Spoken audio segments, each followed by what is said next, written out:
Welcome, everyone. It's Friday. It's the Film Threat Livecast here on YouTube. My name is Chris Gore from Film Threat. We've got a lot of movies to cover today. Yes, there are movies that are coming to theaters that are not called Thor, Love, and Thunder, and we're going to be talking a lot about them. Also today, we have an amazing interview coming up. We are going to talk to the director, Brian Volk-Weiss. He is the director of a new series called Icons Unearthed, Star Wars. It is an incredibly comprehensive documentary about Star Wars that features, for the first time in decades, an interview with Marcia Lucas, the editor of Star Wars, and, as you'll come to find out, integral to the success of the original Star Wars trilogy. Marcia Lucas was there at the beginning. She has stories to tell. We're going to talk to Brian about this amazing series that's playing on Vice TV. You can see the first episode now. Let's get started. I hope you're doing well. Post your questions in the chat. Can't wait to talk to you. It's going to be a jam-packed show, so buckle in.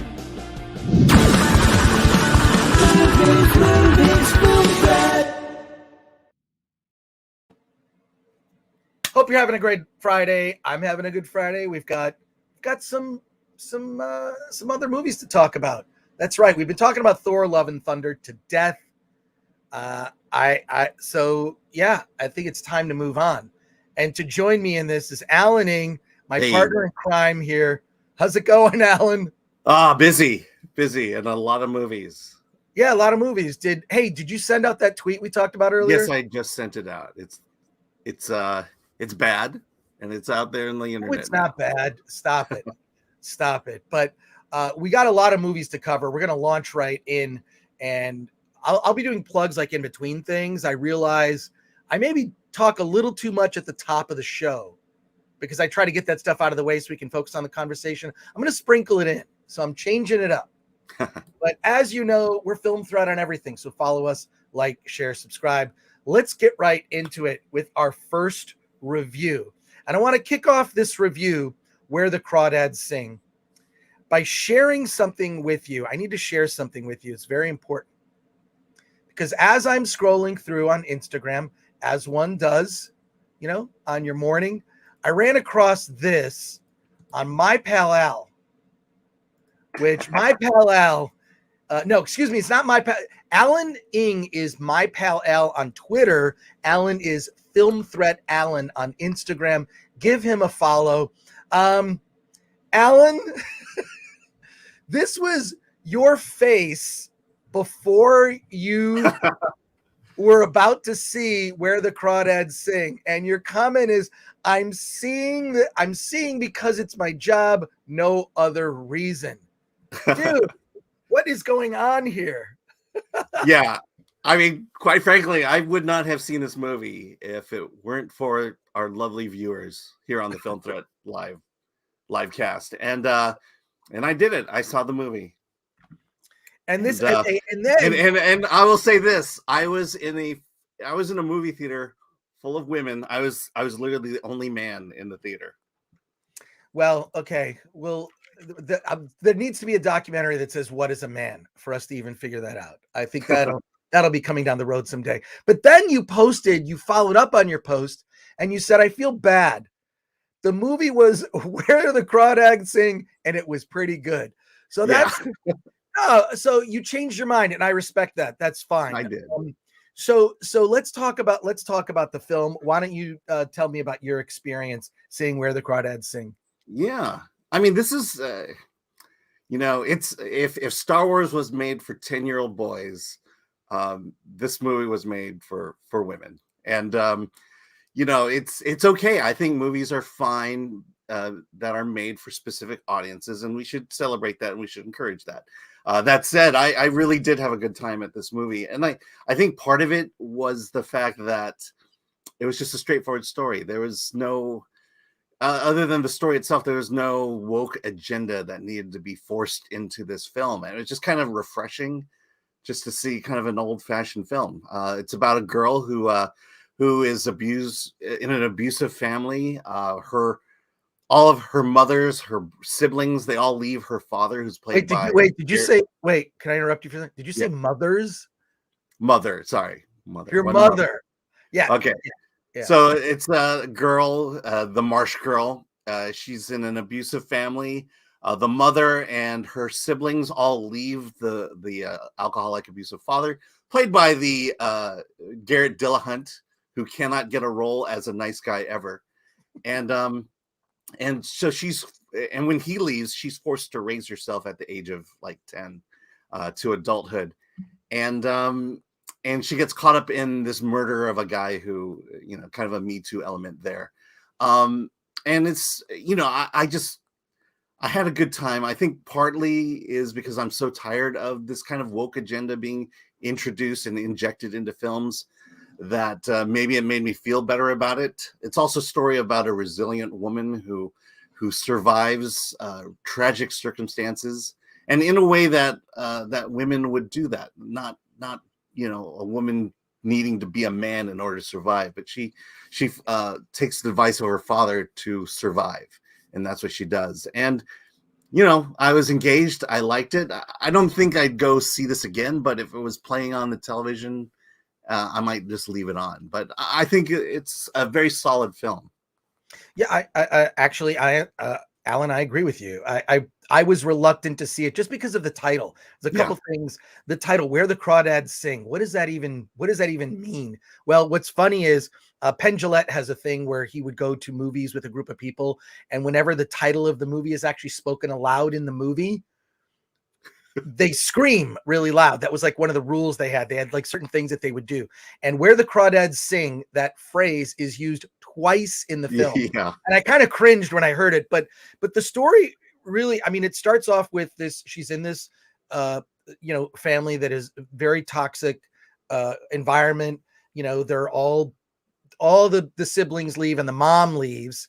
And she kind of questions that. How could you leave your own children? Mm-hmm. And then she's kind of forced to raise herself after her father leaves. It's tragic, but then you see how she overcomes that. She lives in this sort of like shanty house in the middle of a marsh, right? And she's given the name Marsh Girl. Yeah. I would love to live. I mean, I wouldn't mind retiring there. It's a really nice house and location. But what's interesting is she finds the beauty in nature, and then she kind of, through a relationship, she has a relationship with two different men. And the thing is here's what's weird. You could read into it some wokeness. You could read into it, but really this is based on a novel that was written years ago. It's produced by Reese Witherspoon.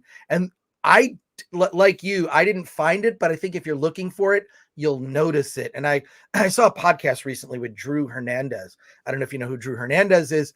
He was interviewing Ryan Cannell, and he was like, he said he was just grateful when he sees a movie that isn't woke. He's like, he's like judging a movie like, oh, it's just not woke. And so you'll like it just for that aspect. And so I would make a distinction. I think there are liberal elements to the movie, but I wouldn't say there are woke elements. And I think there's a big distinction there between being liberal and being woke. 100% there's a distinction, but it's a really compelling story. You get, she becomes this, she just sort of documents nature by drawing like all the, life, flowers, birds, insects in the marsh where she lives. And she ends up becoming this author. But it's sort of two stories being told. It's told in the past, catching you up to the present, and then it's a courtroom drama because she's accused of a murder. So it starts with the murder. They find the body. The police find the body. It's in the late 60s. And then it's this court case. And, the through the court case, you kind of catch up to present day by telling the story in the past. That kind of changes your perceptions a little bit. And we're not going to talk about anything in the second half, but kind of it's a really interesting ending is all I'm going to say. The ending was surprising, didn't see it coming, and thought it was, and it kind of like made me like the film a lot better too. No, absolutely. So I just love these simple stories and story. I hate to go back to the past, but there are some great stories in the past, and for some reason, Hollywood wants to basically take it down, say that the old style of storytelling is wrong. We could do it better today. This modern storytelling that was foisted upon us, and it's just great to see something that is just harkens back to the old storytelling days of old. Yeah, I agree. It's like old like kind of great movie that Hollywood would make. Now, is it a great film? And I agree with you. You say, would you see it again? You would not see it again. I would not see this film again. I enjoyed it while I saw it, and it's just sort of good old fashioned Hollywood storytelling. So I would say that we both recommend it. But before we move on to our next film, I want to get some feedback here from the chat and see who is in the chat really quick before we move on. Goober, Alan just sat on a crawdad. It looks like it. If you follow Alan on Instagram, and I recommend that all of you follow Film Threat Alan on Instagram. And Adam it's mostly pictures of me in empty theaters, basically. No, but I love it because you make these weird, like, sort of smirking faces, like sort of like, expressing your disapproval at whatever is behind you, or just like, look where I'm at. Like, but so funny. Adam Iglesias says, Alan's Instagram is legendary. Lauren Masters says, I hated the book and I'm a girl. All right. Well, yeah. Why? I'm curious to see why. Yeah, no, Lauren, let us know why you didn't like the book, but totally respect that. Let's see. Vezeril says, I like your face reaction, Alan. Laugh my ass off. CD Stein 69 says, let's be honest, Alan deep down is a 10-year-old girl. Just kidding. Yeah. Lauren Master says, how are men portrayed in this? Lauren, since you've read the book, there is one that is not so great, and there is one that ends up being true. So I feel like it's like, and it there's God, I don't want to ruin it. The thing is I don't think the men are portrayed in a cartoonish way, right? Yeah. But they're not. It's not their story. It's Marsh Girl's story. Yeah. So, and it's also the 60s, the early 60s, and so it was a very different time back then, and men were men and almost monstrously men. Right, time. but there's also the film could have even gotten like super. I don't like when they show like a film like set in a certain era, like the 60s. They try to put like almost like modern day politics. They kind of thread into a period story. It comes off very false to me. And I have another movie we're going to talk about that we'll get into that. A Maggot says, I am fine with women having their own movies, but not in theaters. Watch them in the kitchen. There you go. Yeah. Even better. Even better. TVs are cheap. You can get Costco. You can get a TV for like $300, $200. Well, I think you can get one of those Alexa shows and watch movies on those things in your kitchen. From North Jersey, the difference between liberal and woke is how the other side is treated in the film. In a liberal film, the other side has some merit. In a woke, one other side is completely evil and irredeemable. That is, I would agree with that, North Jersey, and this movie does not do that. Yeah. I mean, the movie is pretty apolitical, actually. It's not, it's more this girl's specific story, how she overcame abuse, and, she's unusual because of her upbringing, and she survived. And then I don't want to say it, but it's like, if you like movies that are courtroom dramas and you like period dramas, and this set in the late 60s, early 60s, actually. Early 60s, yeah. I think you'll enjoy it. Yeah, so, and there are good men in this movie. Yeah, there are good David men. Strathairn. I don't know how to pronounce his last name, but The shop owner and his wife, the lawyer. There's like, it's not, all men are not vilified. That's how you know something's definitely woke, when like all men are bad in a movie. It's just like, that's not real life. There's, people are, I don't know. Yeah. Just Although there could have been a little bit of color. I mean, they had a Piggly Wiggly. Why couldn't it have been a Bodega? Yeah, let's Daniel has a good comment here with the super chat. Thank you, Daniel, for 5. Says, sounds like you two are talking about what The Shape of Water did, which was reprehensible towards the past. Yes, that is exactly what we're talking about. Is when you kind of invoke like modern thinking into something from the past. We'll get into that. There's another movie we're talking about today. That's a big topic. It's a big topic, but let's pivot to our next film here. The Killer, which I did not see. I did not see this movie, but Alan, you did see. Yeah. So this is another one of the almost empty theater photos that I had. It is subtitled. It's from Korea. Okay. And there were no white people in my theater. But and it's playing very limited, which surprises me. But The Killer is a story of basically an ex-mercenary who's living a good life with doing kind of real estate stuff with his wife, and the wife goes on a girls' vacation with her best friend, and he needs to basically babysit her niece, his wife's girlfriend's niece, and what winds up happening is the girl. He doesn't really care about her. He gives her money, lets her go off on her own, and she ultimately gets kidnapped and basically sold into the Korean sex trade. And so it's this guy, I forget the name of him, but the killer, he needs to get the girl back, and he hunts down the kidnappers, and so he's basically chasing the kidnappers along the way. And along the way, there's a high body count. People die. He shoots them. He cracks their necks. The body count is very high in this movie. I would liken this movie to John Wick in terms of violence, but bloodier.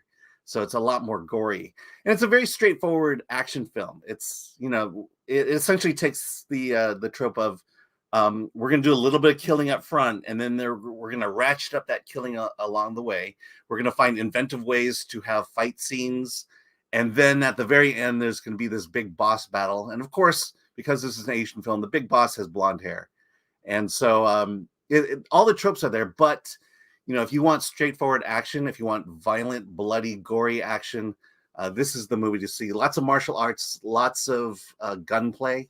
The very end battle scene, I won't spoil it, but it involves guns, hand-to-hand combat in a way that I've not seen in a movie in quite some time. It's very inventive. It's very short on plot, and it's short on character development. The guy is just basically, I need to rescue this girl, and that's what the movie's about. And so, if you just want good old action fun, this is a good movie to see. The subtitles are fine. There's not a lot of them because it's all action. All right. Well, first of all, I love Korean action, Korean horror. You compare it to John Wick. That's a high bar. Mm-hmm. That is a high bar. Like, is it really like those? Like, because the John Wick, it just looks like everything is choreographed, right? Like, in this, like, just insane, like with Keanu Reeves, like improvising how he's killing people in like this, incredibly original ways. It's really, really at that level. Yeah. I mean, it starts off small. He'll take on a group of maybe 2 or 3 bad guys, and then 6 more will come in, and then he has to take on a whole room full of bad guys. He punches a few women, but I think, unlike John Wick, I think there's an emotional story that's told in John Wick, and this one lacks it a little bit. And, he's just basically going through with his mission. So, and I will say that I've seen documentaries, but the sex trade in Korea, it's hidden, but it's prevalent. The story is not that far off from what's actually going on in South Korea. And, the human trafficking there is pretty horrible. And this movie really taps into that. So you're saying there's no dead puppies in this, is what you're... Yeah, no dead puppies, thankfully. Only people die. And I will say, A lot of people die in this movie. All right. Well, so I mean, you actually sold me. So it's not. It's very limited. You know, I had to travel It's to. not playing near me. I gotta look for other AMC's, maybe in I think County. Regal has been advertising it on Facebook, and so I think you gotta go through there. But it's interesting because culturally, you know, California does have like pockets of, you know, there'll be a lot of different types of people in California, especially Southern California. A lot of different types of people.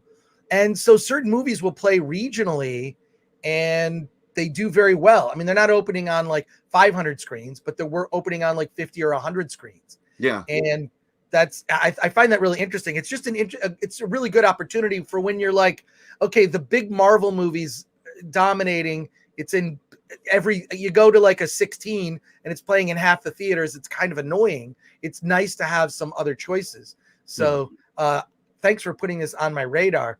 Let's before we pivot to our next review, let's go to some questions and comments in the chat here.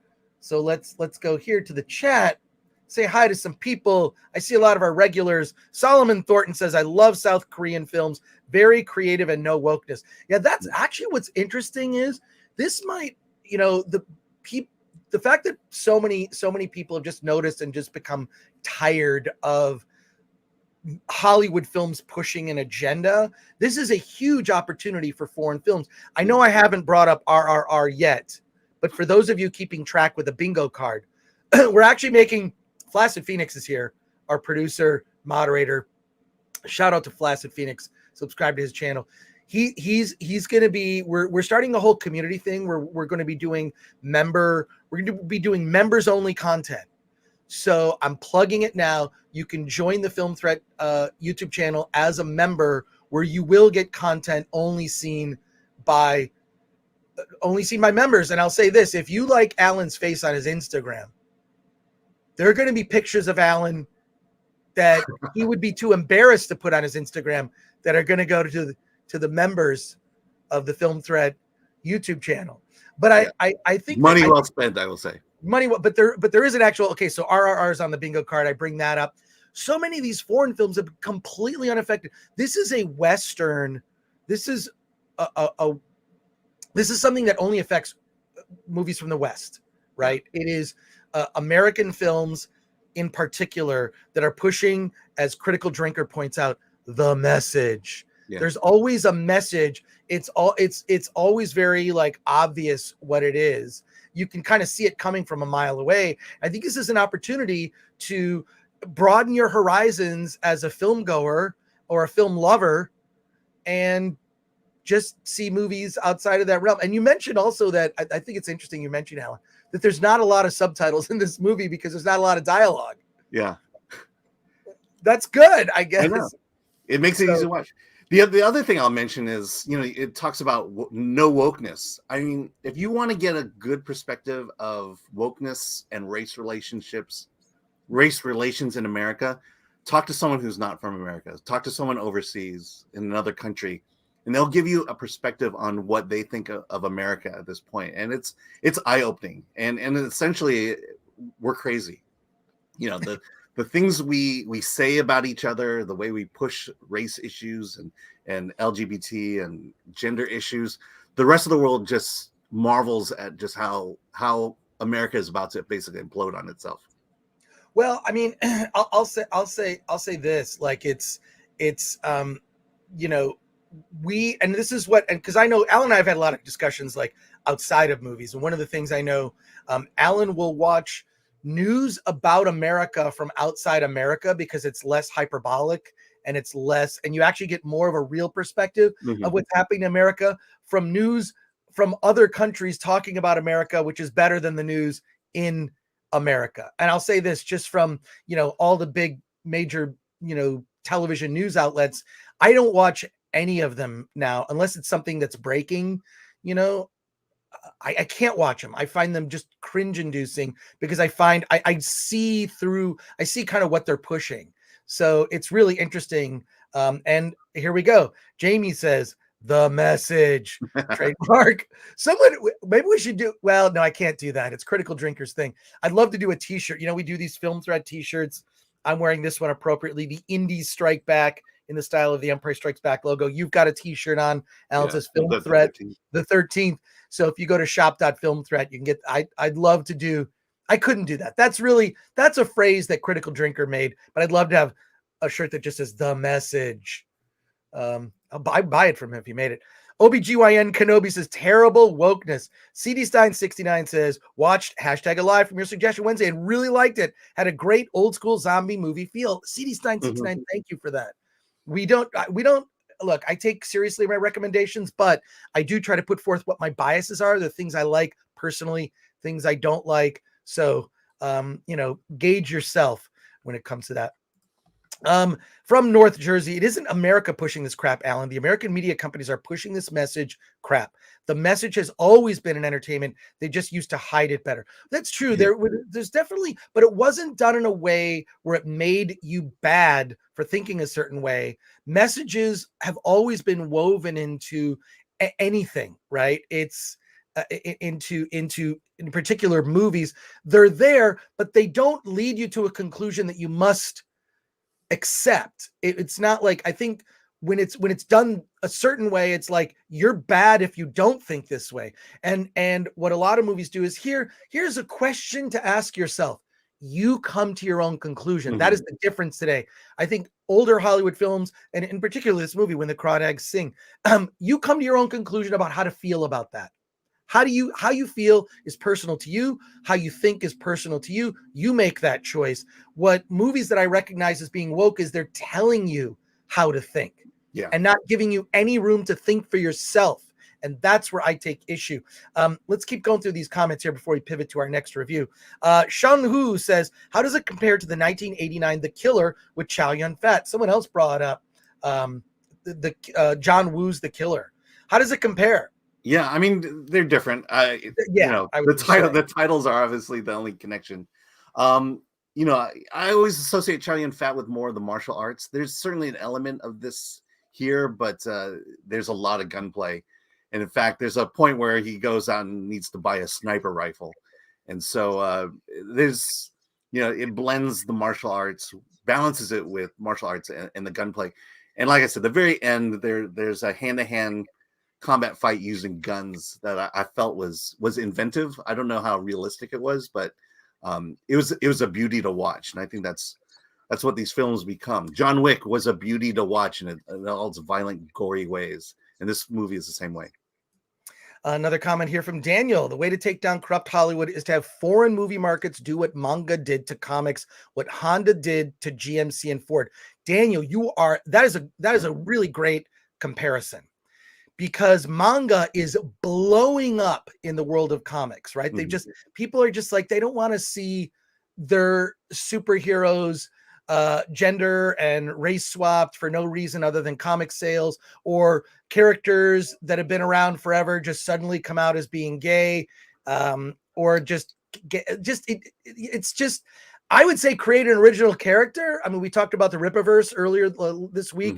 There's a video on our channel about Eric July's new company that he's launched, the Rippaverse. I was driven to buy that comic by the story he told me. And it's an original character, which people have been talking about.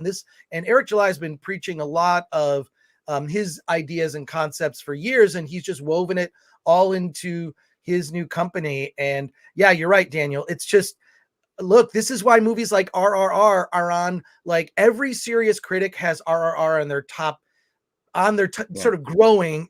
Sometimes people do a mid-year list, like, here's my top 10 of the year, 6 months in, and RRR is on every single list. Yeah. And who would have thought that a Tollywood movie from India would be on people's top list? And it's because what Hollywood's putting out is not great. And you're right. That is a great, and as a owner of a Toyota CHR, that's my car.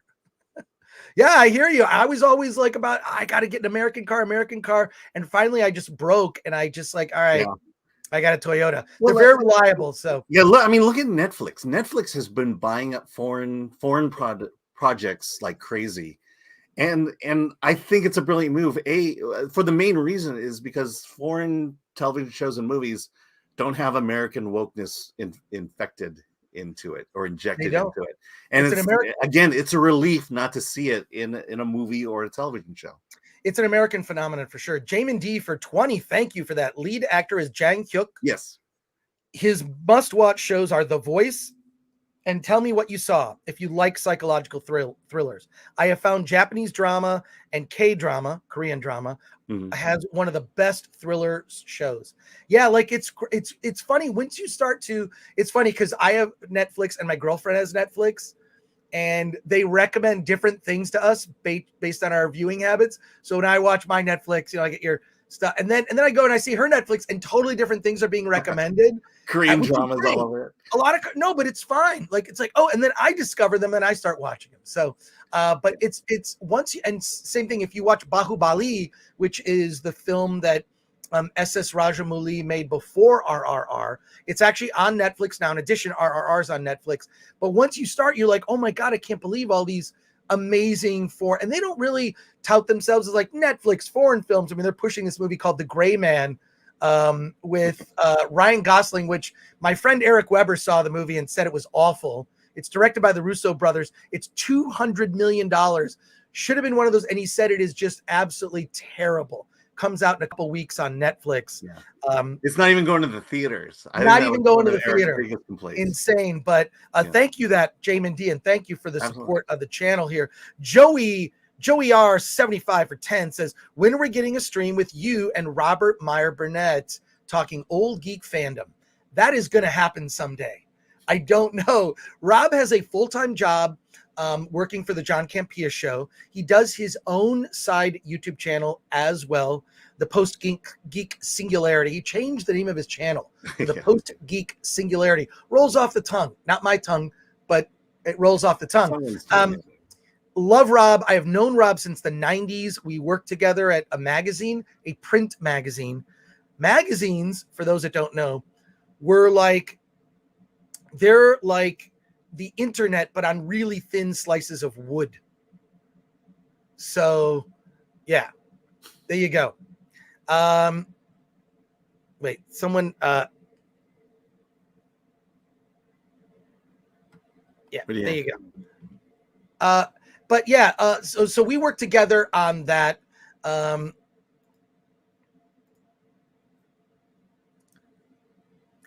my God! Please. I know you're distracted. While I'm doing a live stream. Thank you. Yeah, I'm gonna stay off your phone. Stay off your phone. We're doing business here. So there you go. Sorry. We should have talked yesterday. A little wires crossed here. Let's get back to them. Robert Meyer Burnett. Robert Meyer Burnett, great guy. He will be on the show at some point. So there you go. Let's switch gears, and we're going to do a very quick review of God, we're not going to get to all these movies. We might get to all these movies today. We'll see. I want to talk about a movie that I saw called Mr. Malcolm's List. I'm so glad you saw this one. I saw this, and not because I wanted to. My girlfriend loves Jane Austen. She, Pride and Prejudice. She's seen every version of Pride and Prejudice that's ever existed. Ever.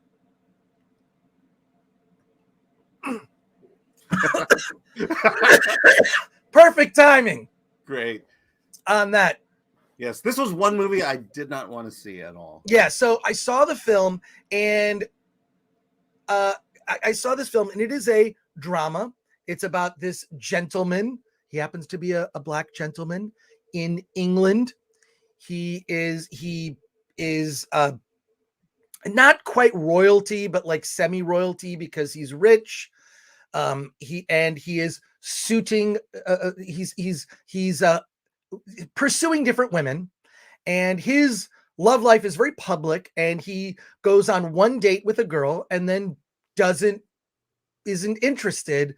And it is released in the newspapers that Mr. Malcolm went out on a date with this girl and then isn't seeing her anymore, and it becomes like news. She's so upset by this that she enlists the aid of her childhood friend to get back at him, because she discovers that he has a list and she did not fit the qualifications on his list. The list is a bunch of things he wants to find in a woman that he wants to marry.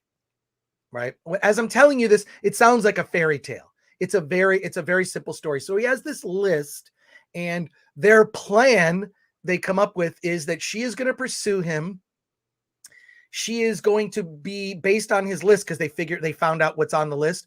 They're going to make her into the perfect woman for him, and then she's going to reject him because Mr. Malcolm doesn't fit what's on her list. It's this whole plan to get revenge because of this woman scorned. This is a movie that you probably would have seen on PBS. Okay. And it's just very much like, it's high society England in the 1800s. And it's everything is, they're playing these like parlor games, and it's all, you've seen this kind of movie before. Let me, I think I have a picture here that we can show of it real quick.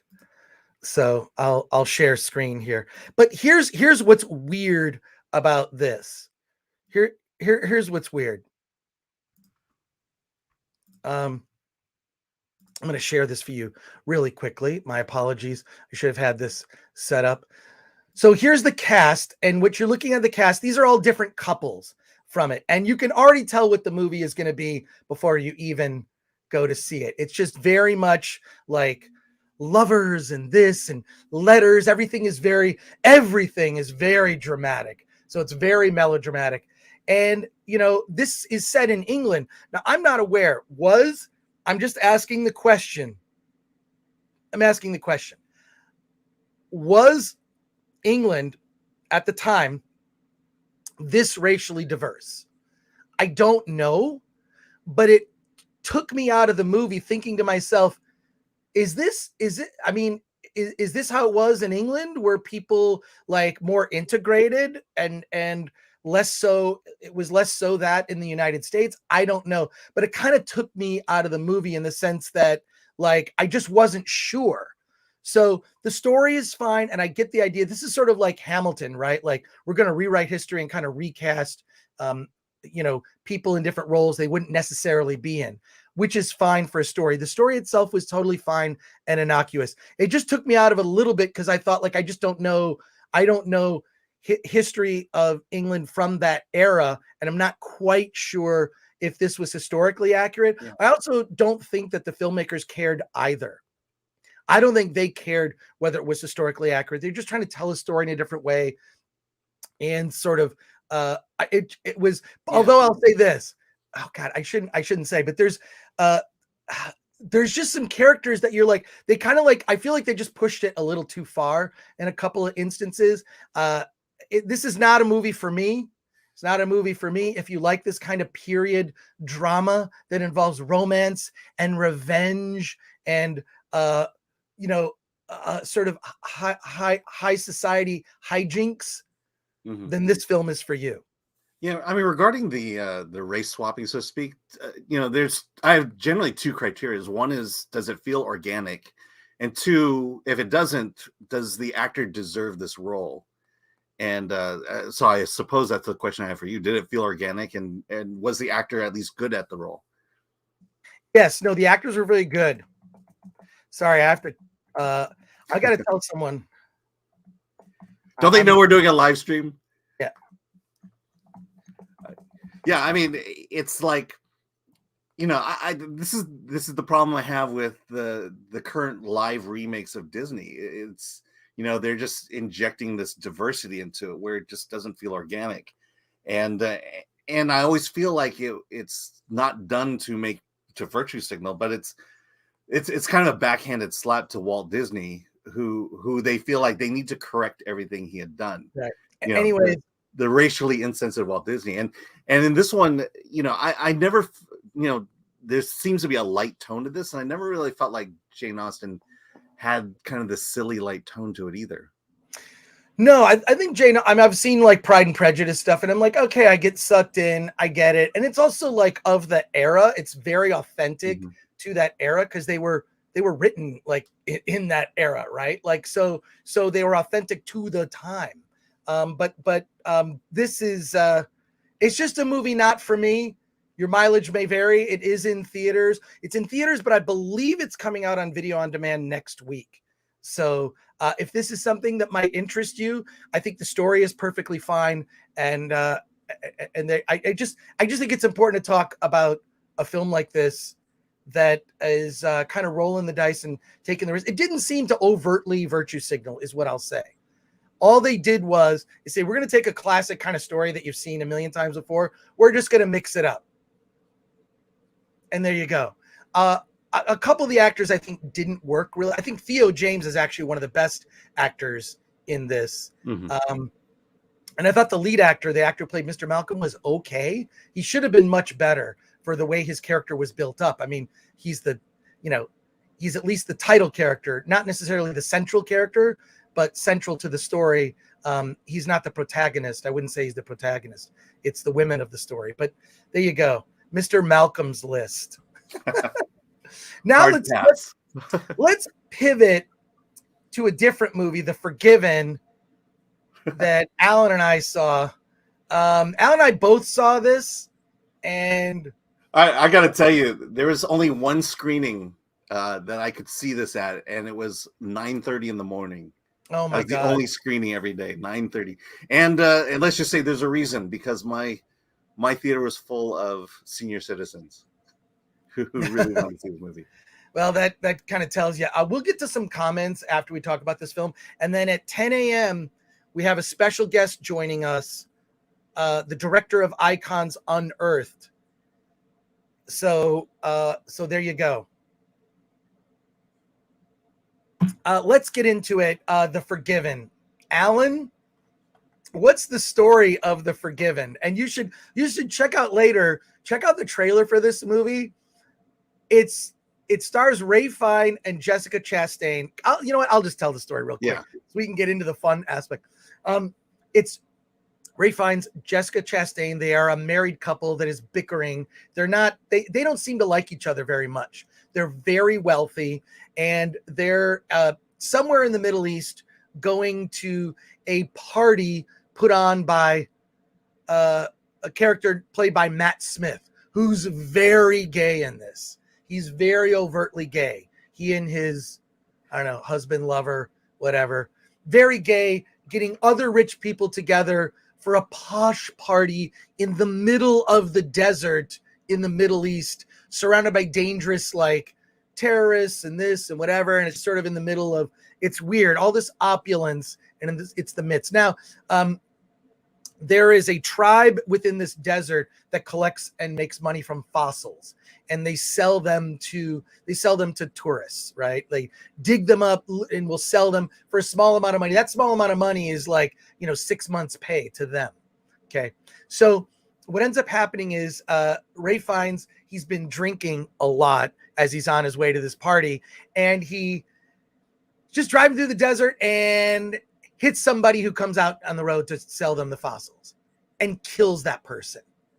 He wants to cover up the accidental death. He takes the identification out of the pocket of this boy.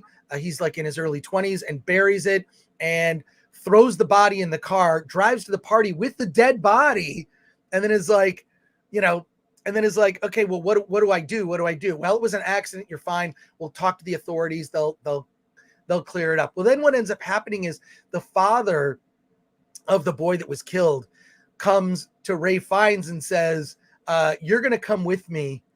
Like, basically he thinks he's being shaken down for money, right? Like, okay, I killed your son. All right, I'll give you money. He doesn't want to give them any money. It's like, it was an accident. It's not my fault.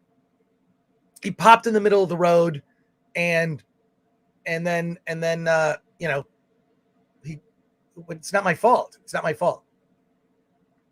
So then he goes with the father of the deceased boy to go to bury him in a funeral, and it's the tension is palpable. The tension is palpable during all of this travel. And like, you're going to like, what is going to happen? What could possibly happen? It's just, you can cut the tension with a knife. While this is happening, Jessica Chastain is just partying her ass off with all the dudes back there. And so it's sort of like you're cutting back and forth between what Ralph Fiennes is experiencing, what Jessica Chastain is good.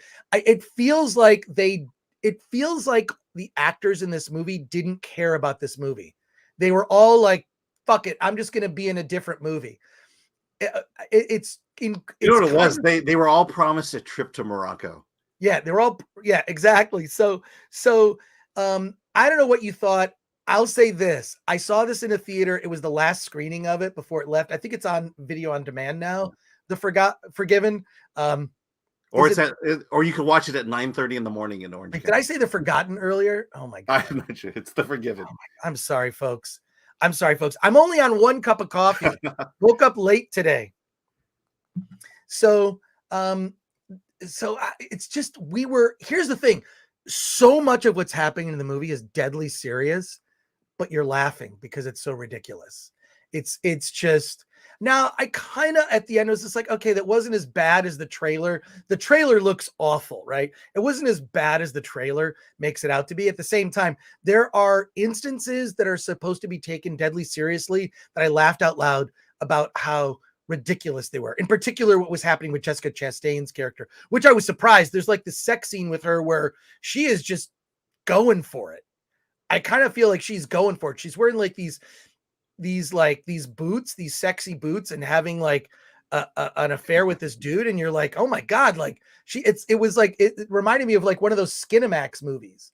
You know, you so rarely see, you know, those kind of films these days, right? Like a sexy, like, oh, it's past midnight, what's on HBO? And it's like a terrible, or Cinemax. You're like, what is on? Wait, is Cinemax even around? I don't even think Cinemax is around. Well, there's no more Skinamax on Cinemax. There's no more Skinamax, yeah.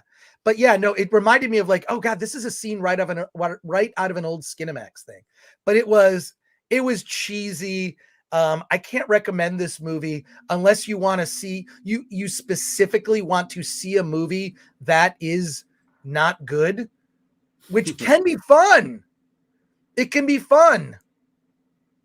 So all I can say is, Alan, what were your thoughts on the film? And then we'll get the comments. We have our interview in about 5 minutes. But real quick, before we do that, is almost 300 watching live. Slap that like button. Slap it. You know you can do it. You know you want to do it. And subscribe to the channel if you're not already subscribed. Oh, wow. There you go. Alan, what were your thoughts? Yeah.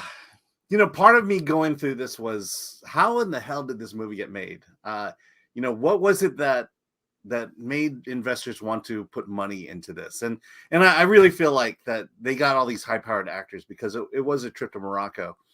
That said, I did like Ralph Fiennes. He's pretty good in terms of this conflicted white privileged man who has to atone for his sins, so to speak. And I think that there's that theming of forgiveness that kind of plays out through.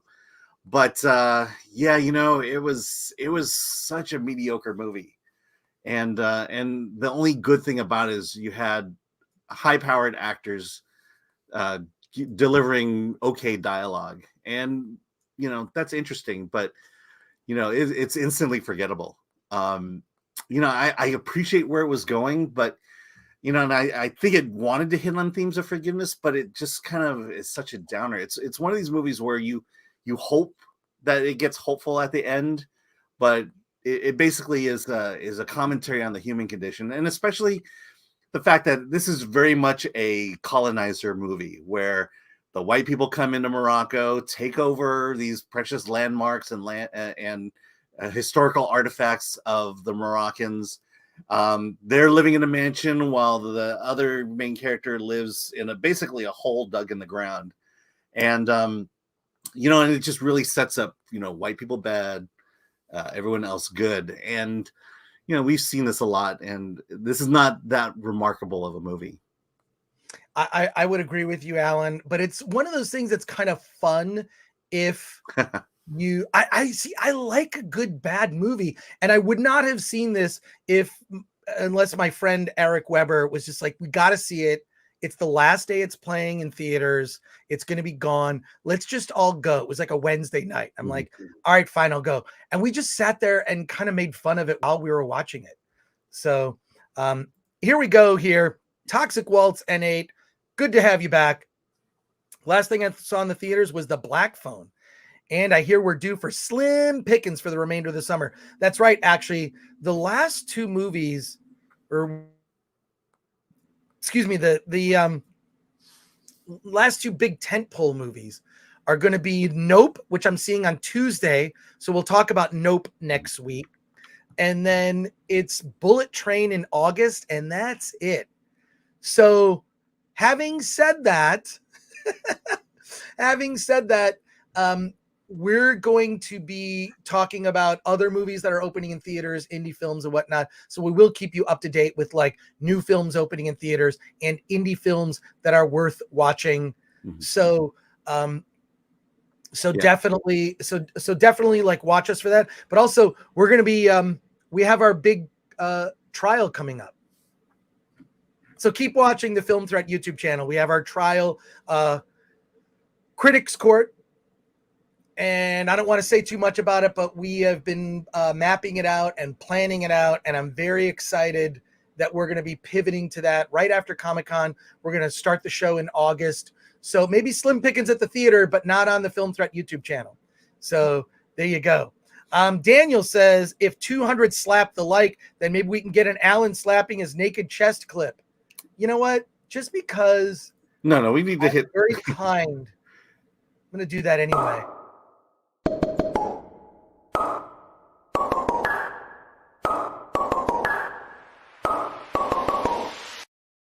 What's weird is whenever that comes on, I never watch it. I watch Alan's face. The more fun thing to do is when we play that clip of Alan playing the Star Wars theme on his bare chest, I just look at Alan's face. What's funny is how stone cold your face is. So let's see. Scott Slaughterbeck says, a trip of Morocco and sex. How could she resist? Legally curated. This is a review you can smell. And Girthy Guitar says, is it a better white privilege movie than Beavis and Butthead? It definitely brings up like privilege and class and stuff like Absolutely. That. It's not, I wouldn't say, I mean, it's sort of like, look, it's, you know, wokeness is kind of something you can't avoid now. You have to discuss it, right? But I think the more discussion that I see is people mocking it and making fun of it and sort of like rolling their eyes rather than taking it seriously. Yeah, I mean, it's essentially that's what this movie is. It's the rich white people versus the, you know, the poor servants who are Moroccan. Right. It's definitely and that's all over this movie. Agent 57,000 DM. I forgive you that you forgot The Forgiven. CD Stein 69. I've seen this trailer. Sounds like the movie is as horrible as the trailer. Yeah, it's horrible, but let me for a second. It's horrible, but if you go into it with a certain mindset, you'll have fun because it's like when a movie takes itself too seriously and it sort of gets around to almost satire. And then there are parts of it and then the ending also is just sort of ridiculous. Yeah, well, I mean, that's what I'm saying is, you know, it kind of deals with the title of the movie. And I don't feel like it says anything about the title. Jose Contreras, do you guys have Alamo Drafthouse in LA? Yes, we do. The Alamo Drafthouse in LA is in downtown Los Angeles. And I would love to go there if I felt safe going there. Let me just say, there was a case recently where an Olympic winner actually was accosted by a homeless person. I know 3 friends. One friend of mine was beaten to within an inch of his life by a homeless person outside his house in Los Angeles. Another friend of mine, married couple, leaving dinner late night, downtown LA, had to run from a homeless person that was out to attack them. The problem here is bad, folks. It is Los Angeles is currently Gotham City without Batman. Mm-hmm. Yeah, and it's in the heart of downtown LA. It's in the heart of downtown LA, which is where the Draft House is. I don't know that I entirely feel safe going. Okay. And I'm a dude. Okay. It's out of control. It's out of control.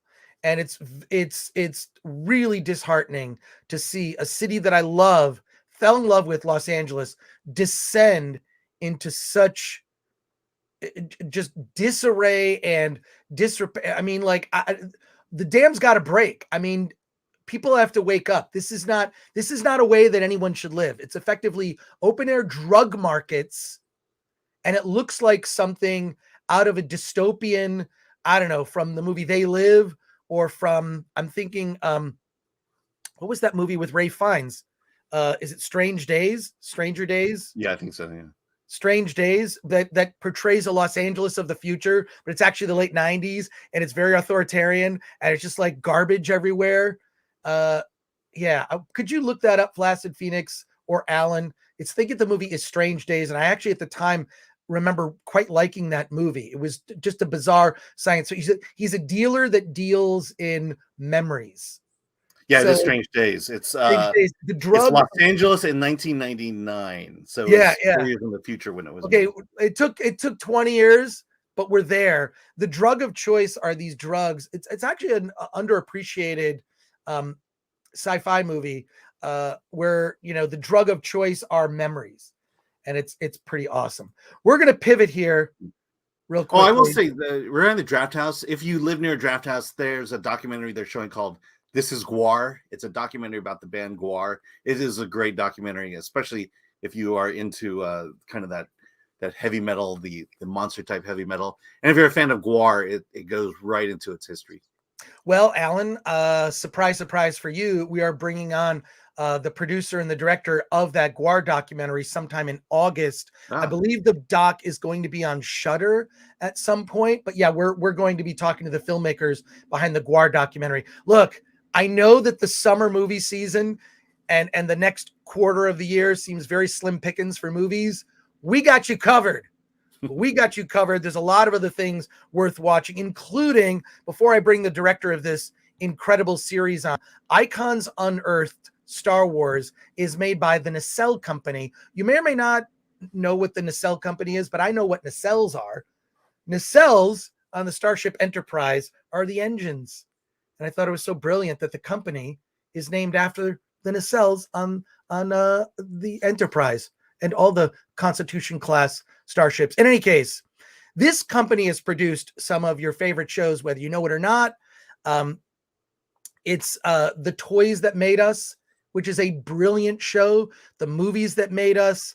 They have been putting out some of the best pop culture docs that are being made today. And director Brian Volk-Weiss, is it Brian? Is it Volk-Weiss or Weiss? If we're in Germany, it's Weiss. If we are in the United States of America, it is Weiss. Weiss. Well, Brian, thank you so much for joining us here on the Film Threat Livecast. I've watched the first 2 episodes of this series and am blown away. Thank you, man. Thank you. I thought I knew everything about Star Wars. I've read, The Secret History of Star Wars. I read and here's my complaint about any sort of Star Wars. When you do a documentary about Star Wars, there's a lot of like behind the scenes on the disc. They're all the same. It's all this stirring Star Wars music. It's an interview with George Lucas who says, special effects are just a tool to tell a story. That same quote he says, and it's like, it's almost, there's like a sameness about the way the story of Star Wars and the making of it has been told. You threw all that out the window. You interviewed for this documentary John Dykstra, other legends, the guy, why am I spacing out his name? The guy who made all the creature masks for the cantina scene. Oh, Rick Baker. Rick Baker. How would I forget that? And then you got in an interview, she has not been interviewed for I don't know how many decades. Ever. Marcia, It's her first on-camera interview ever, and it's technically her second. She did a interview with a Northern California newspaper 46 years ago. That's it. So Marcia Lucas was integral to the success of Star Wars, obviously George Lucas's wife and editor, and I would argue creative collaborator. Things about, I mean, I really want to talk to you about this, but there's so many things that I didn't know, like how much the movie was changed in the editing, even to make sense, or the pressures on George Lucas, to basically say, hey, we're out of money. Why don't you just end the movie when they rescue the princess? They rescue the princess, they go off into the sunset, movie's over. I never knew that, among other things. So can you tell me, my first question to you, and we're going to go, I don't know how long we have you for, but we're going to go to questions in the chat. How did you get Marcia Lucas to agree to be in this documentary series? So, as you said, like, we've been, since Toys That Made Us, we've basically been making docs like this for about, if you include production, we've been doing this for 6 years. And what I've learned, having produced a lot of series like this and directed, is like, it is so random who says yes quickly and who says yes slowly.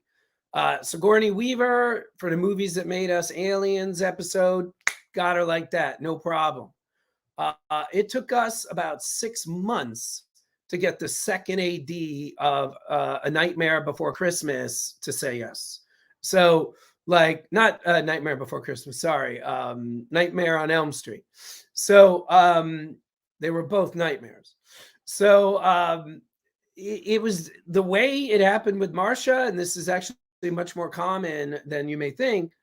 We were interviewing, I believe, Richard Edlund, and at the end of the interview, he was like all happy, and which that is so important, that the people you're interviewing enjoy the interview, because he afterwards was like, who do you got? Who do you not got? And I was like, the number one person that I want that we don't have is Marcia Lucas. And he was like, well, who are you talking to?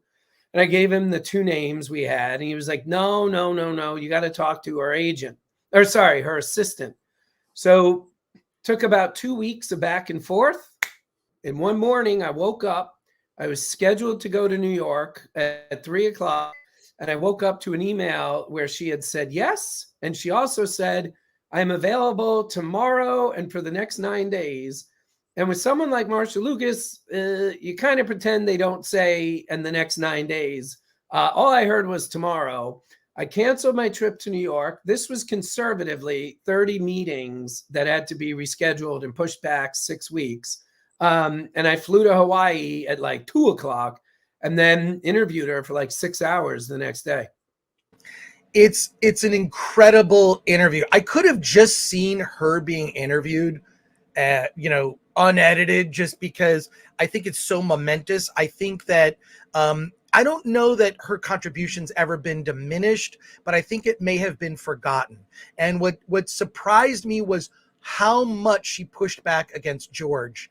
For example, there's a cut of the movie, but that George kind of supervised, but it was mostly kind of push the humor. She's like, George, you have to take it seriously, got to dial back on the humor. And another thing that really struck me, which was interesting, it was Marcia Lucas's suggestion to kill off Obi-Wan Kenobi. Originally, they just escaped with Obi-Wan Kenobi, and he's at the Rebel Command Center, on Yavin. Like, it's amazing, like her suggestions, how right they were, how much they made Star Wars.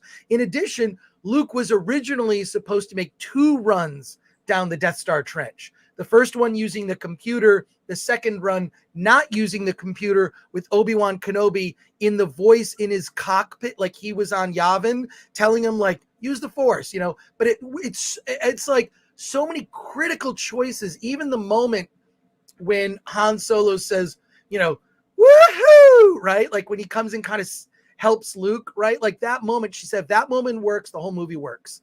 She was right.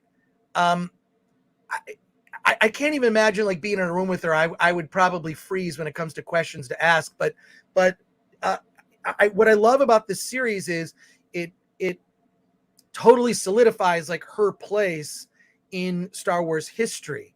What I mean, I haven't seen the whole series. I've only seen the first 2 episodes. It's available on currently, is it Vice TV? Yes.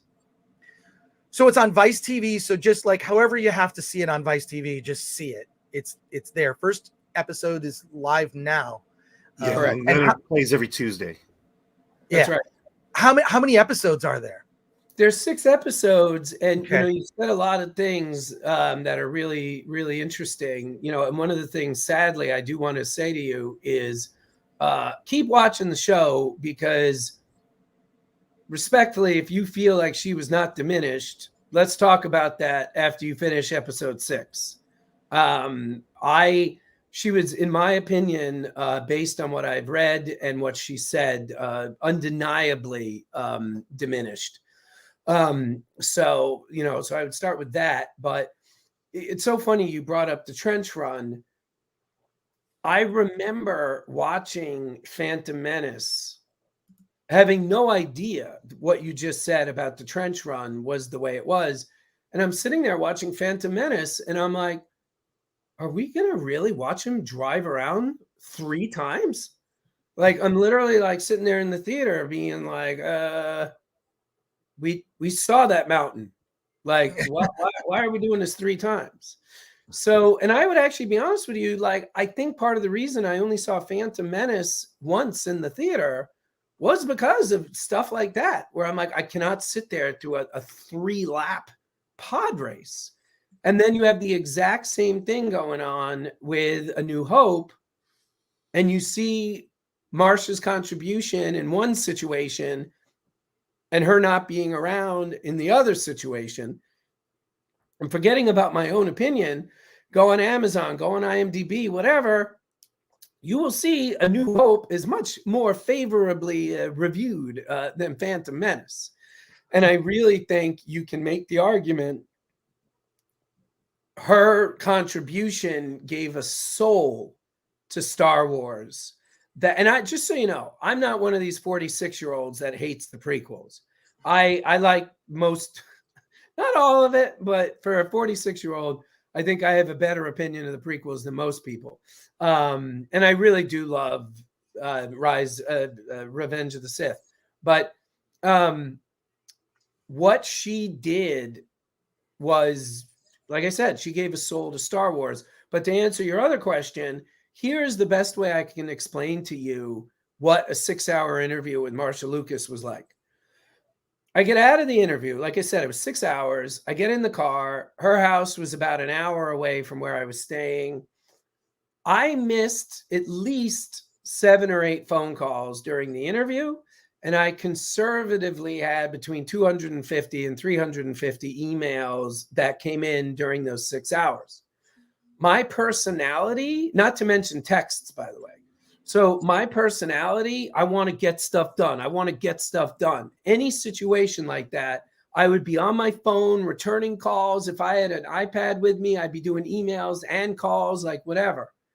I sat there for the hour drive back to the hotel, just staring out the window at like the mountains and the trees. I was so, just a word I don't use often. This might even be the first time I have ever used this word in a regular sentence. Flabbergasted. like I've been hit by a train. Is there any chance that we could see like the full unedited interview? I feel like there could just be a documentary. You could make a separate documentary, just call it Marcia. Because there've been a lot of things about I like her. She didn't just contribute to Star Wars. She was integral to the success of other filmmakers, Coppola, Martin Scorsese, and what you mentioned about Phantom Menace reminds me of something from the Secret History of Star Wars. There's no tension in that pod race scene. 3 laps. Why? We know Anakin lives. What is the tension? What are the stakes? Why does it matter? I mean, it's okay. Don't get me wrong. It's a very cool sequence. It's a very cool action sequence that doesn't matter. The interesting thing that Lucas did, at least when he had Marcia around during the making of The Empire Strikes Back, George Lucas thought to himself, okay, Darth Vader and Luke Skywalker are going to have a lightsaber battle. No one in the audience is going to believe that you would kill off Luke, the protagonist, the lead character of the story. Yes. So So there's no tension. That's why so much of the sequel trilogy lightsaber duels are irrelevant, don't matter. There's no tension. In particular, in Rise of Skywalker, why do they keep fighting? What's at stake? Why does this matter? What George Lucas thought was, okay, the audience is not going to believe that Darth Vader would kill Luke, but they might believe that Luke could be turned to the dark side.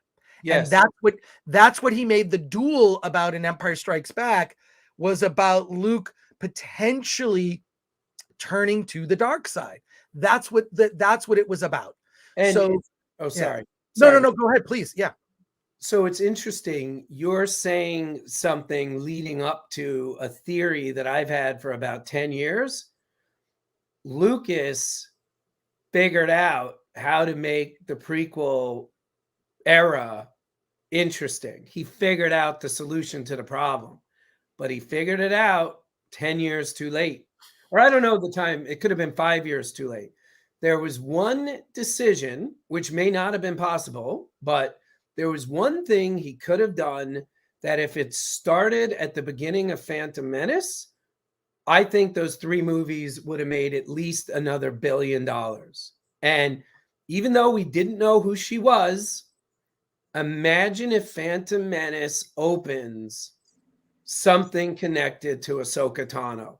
Because what Ahsoka Tano did, and I saw it happen in real time. I'm watching Clone Wars because I love Star Wars, but I'm not really enjoying Clone Wars that much. Like, it's fun, it's good, but I'm like, whatever. But the moment for me when Clone Wars becomes Clone Wars, which I am now obsessed with, was this moment, I believe, please don't kill me if I'm wrong, at the end of season 4, may have been season 3, but at the end of season 4, there's an episode, it's a 2-parter, where Ahsoka gets stuck on a planet where they're basically like capturing slaves and like training slaves to like be slaves or something. And she works with other Jedi and escapes. And over the 2 episodes, Anakin is racing around the universe like a lunatic trying to find her. And at the end of the episode, 3 things happen, which are great. Number 1, she don't need saving. She saves herself. Number 2, Anakin does find her, and you really, for the first time, see how important they are to each other. And more importantly, how important she is to him. And then number 3, most important, there is this moment. It's literally the last thing you see before it goes to credits. Da, da, da, da, da, whatever. That was not the song. Apologies, but I cannot do a good job on the song. You see on the landing dock of the building, Mace and Yoda are watching Ahsoka and Anakin walk into the building, and they give each other this look. And you realize, or at least I did, that they get it. They get it. They get that they messed up with Anakin. And they have put Ahsoka into his life to get him back to the light side. They're having the dreams. They're having, like, they know what's coming. They know Gon Quinn messed up.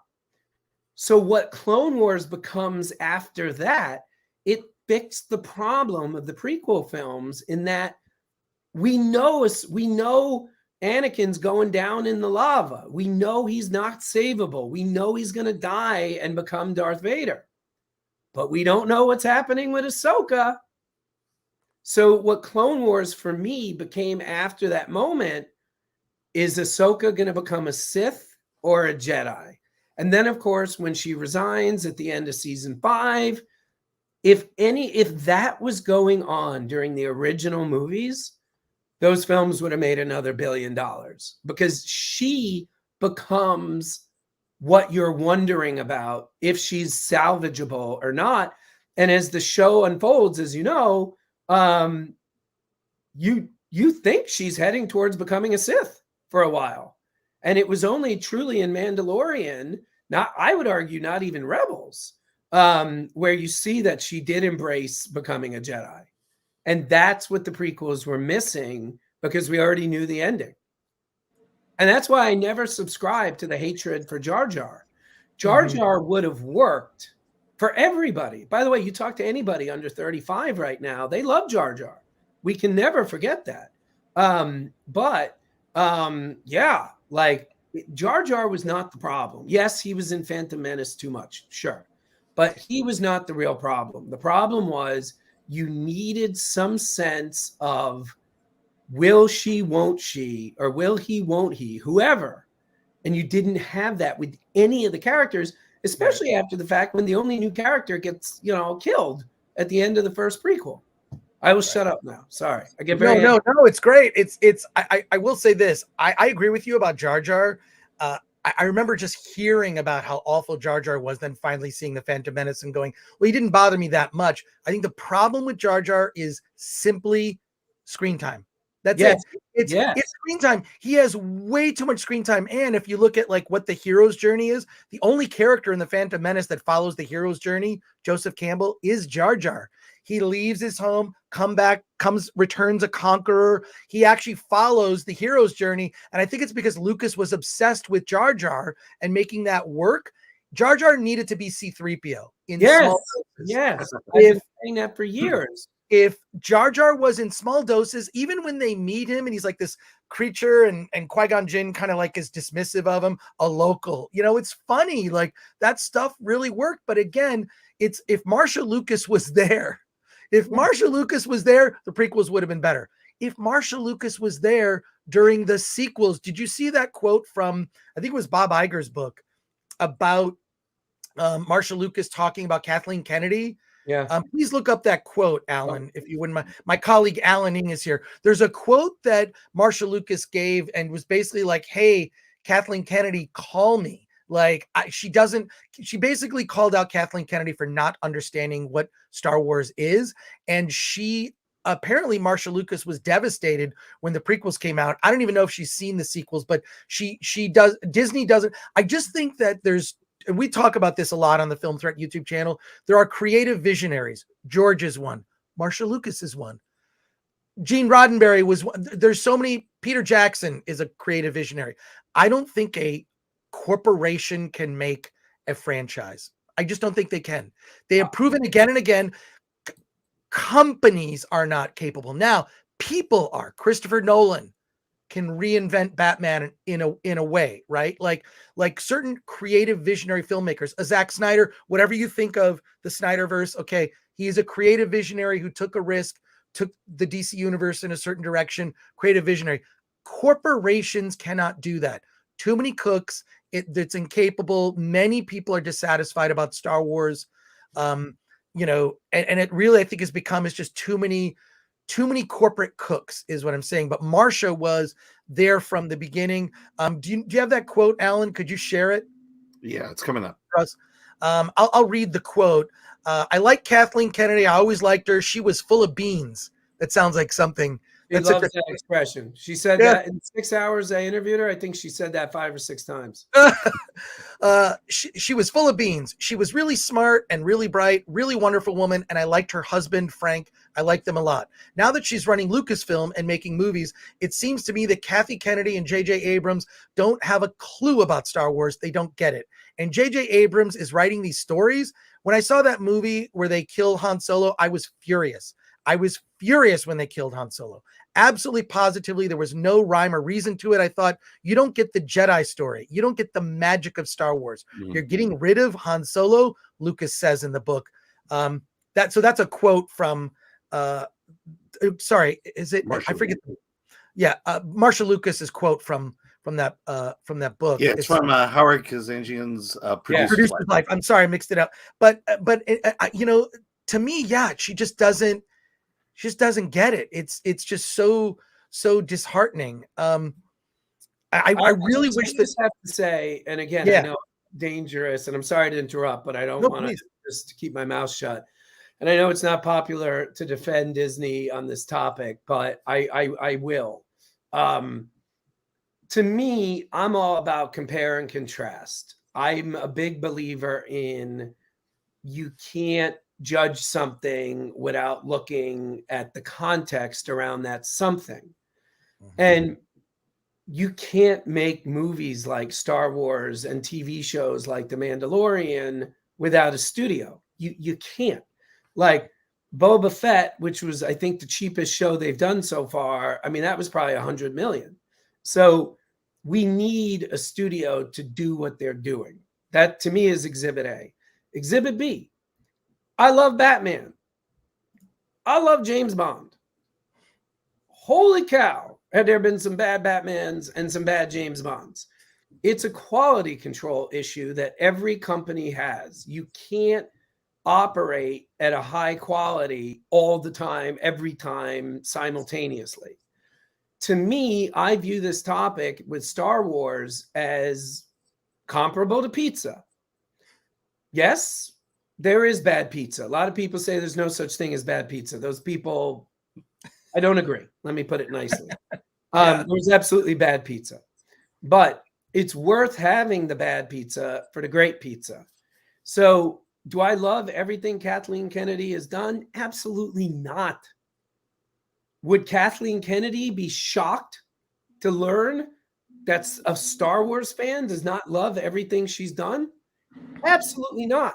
You can't operate with that volume on such a public scale and not make Book of Boba Fett. But I would argue, going back to the pizza thing, it's worth the bad Star Wars to get Rogue One.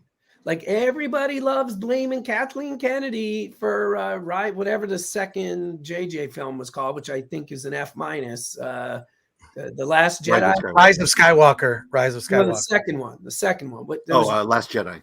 Last Jedi. Yeah. So do I think Last Jedi is an F-? Yes, I do. But I'd rather have Rogue One, and I know a lot of people don't agree with me, but I love Solo. I think Solo is fantastic.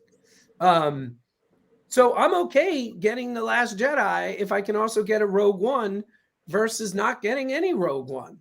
She never gets credit for Rogue One, but she gets beaten up all the time for Last Jedi.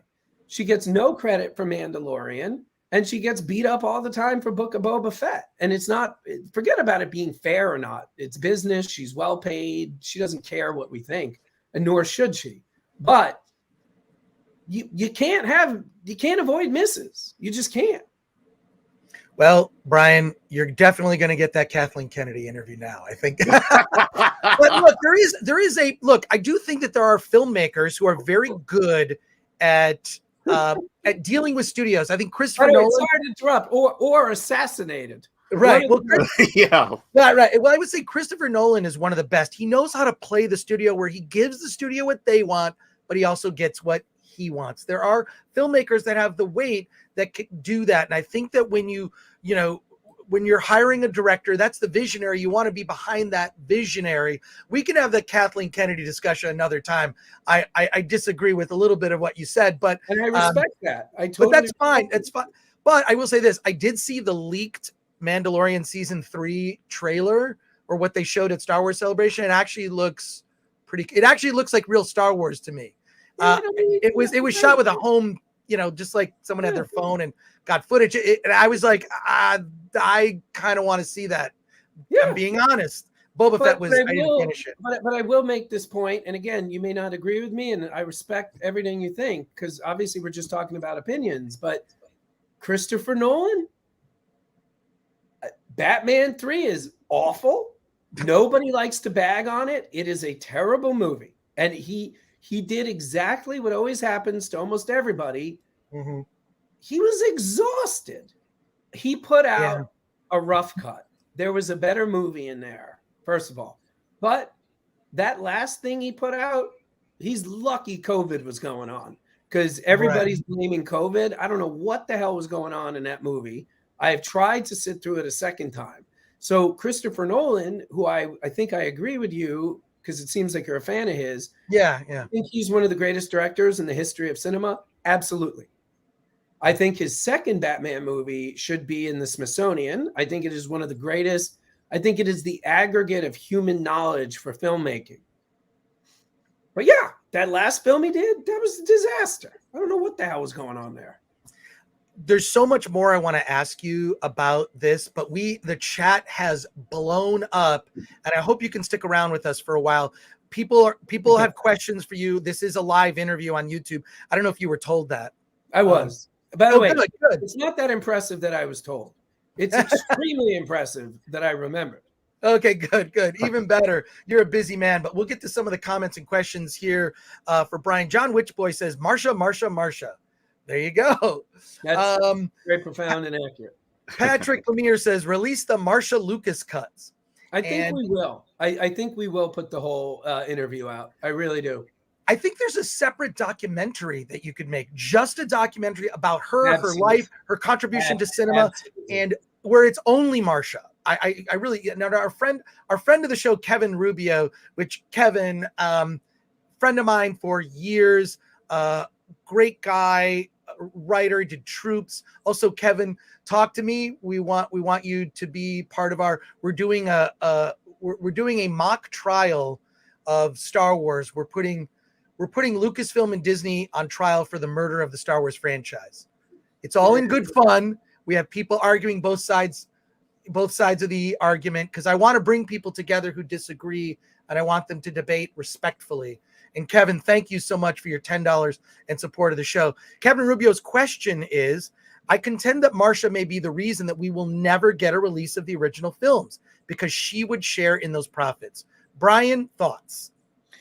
I'll be completely honest with you. I never heard that logic until earlier this week when it came up on another show I was on. And I've never heard that before. I highly doubt that's true. Yeah. Knowing what I know about him. And the other thing, spoiler alert, you will see in the either the 3rd or the 6th episode of our series, Marcia does say, I mean, she gets money every year from the 3 original films. So she's getting paid. So maybe she's getting 15 million a year instead of 18 million a year. But George Lucas, who I truthfully can say I've met, but it was for about 11 seconds. So I don't know the guy. But based on the guy I've been reading about and listening to what Marcia said about him, and Howard Kazanjian and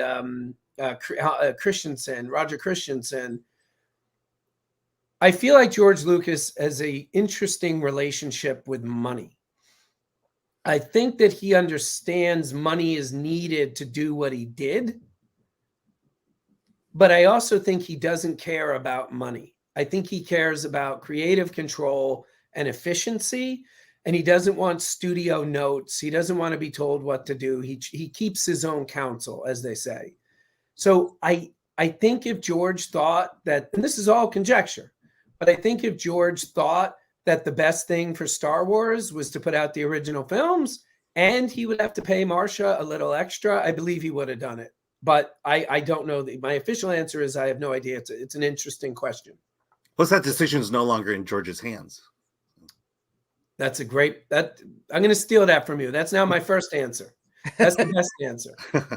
Okay. One question I have is the way you painted how you got the interview with Marcia was you just called her and asked her. Was there a sense that she never spoke because no one asked her, or do you feel like this was the time for her and that she needed to get all this off her chest? It's a great question, because you're focused on something that a lot of people don't understand, and I would have never understood had I not been doing this. But a lot of it is timing, man. I'll tell you a really interesting fact.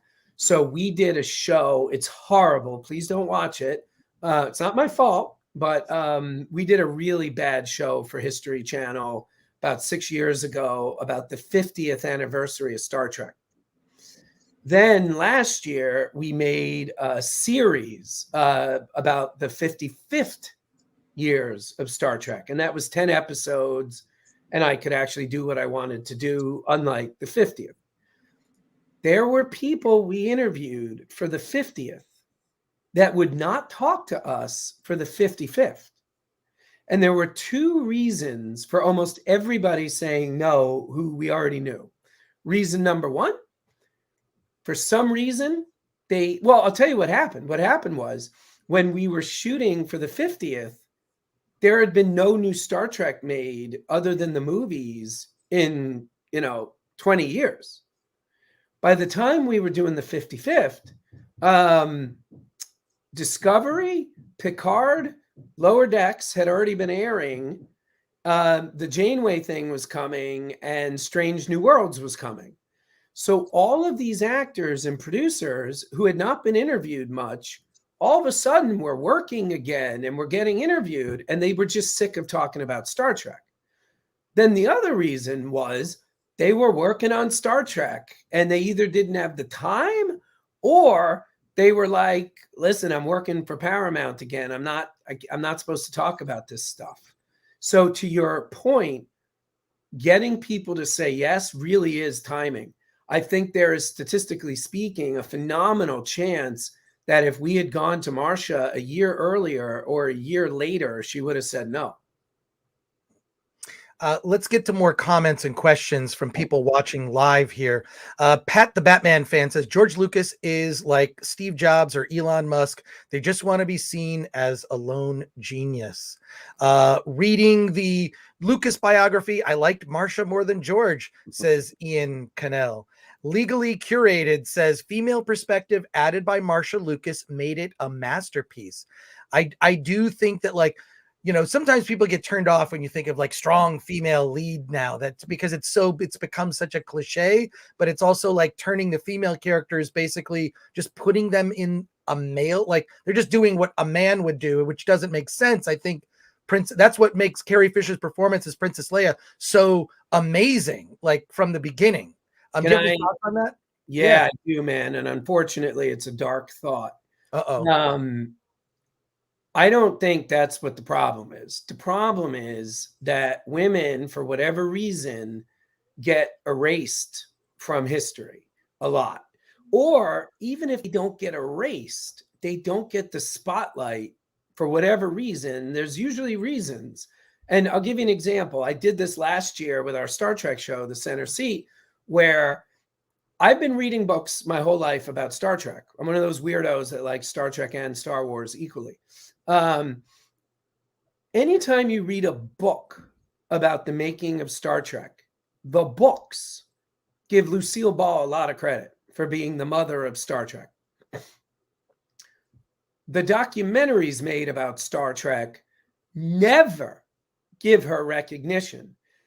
And again, if I'm being honest, and I'm sure women listening to this will disagree with me, and they would have every right to, in my opinion, it wasn't that they were not shining a spotlight on Lucille Ball because they were sexist or because they didn't like Lucille Ball. They had a limited amount of time, and it's just easier to cover stuff that's already been covered. And Gene Roddenberry was the guy who came up with the name Captain Kirk. He was the guy who created Spock and Vulcans. The best way I've ever heard it said was the opening preamble from Quantum Leap, where he says, to make right where once went wrong. And my entire life of watching Star Trek documentaries, it drove me insane that everybody's calling Gene Roddenberry the father of Star Trek and nobody's calling Lucille Ball the mother of Star Trek.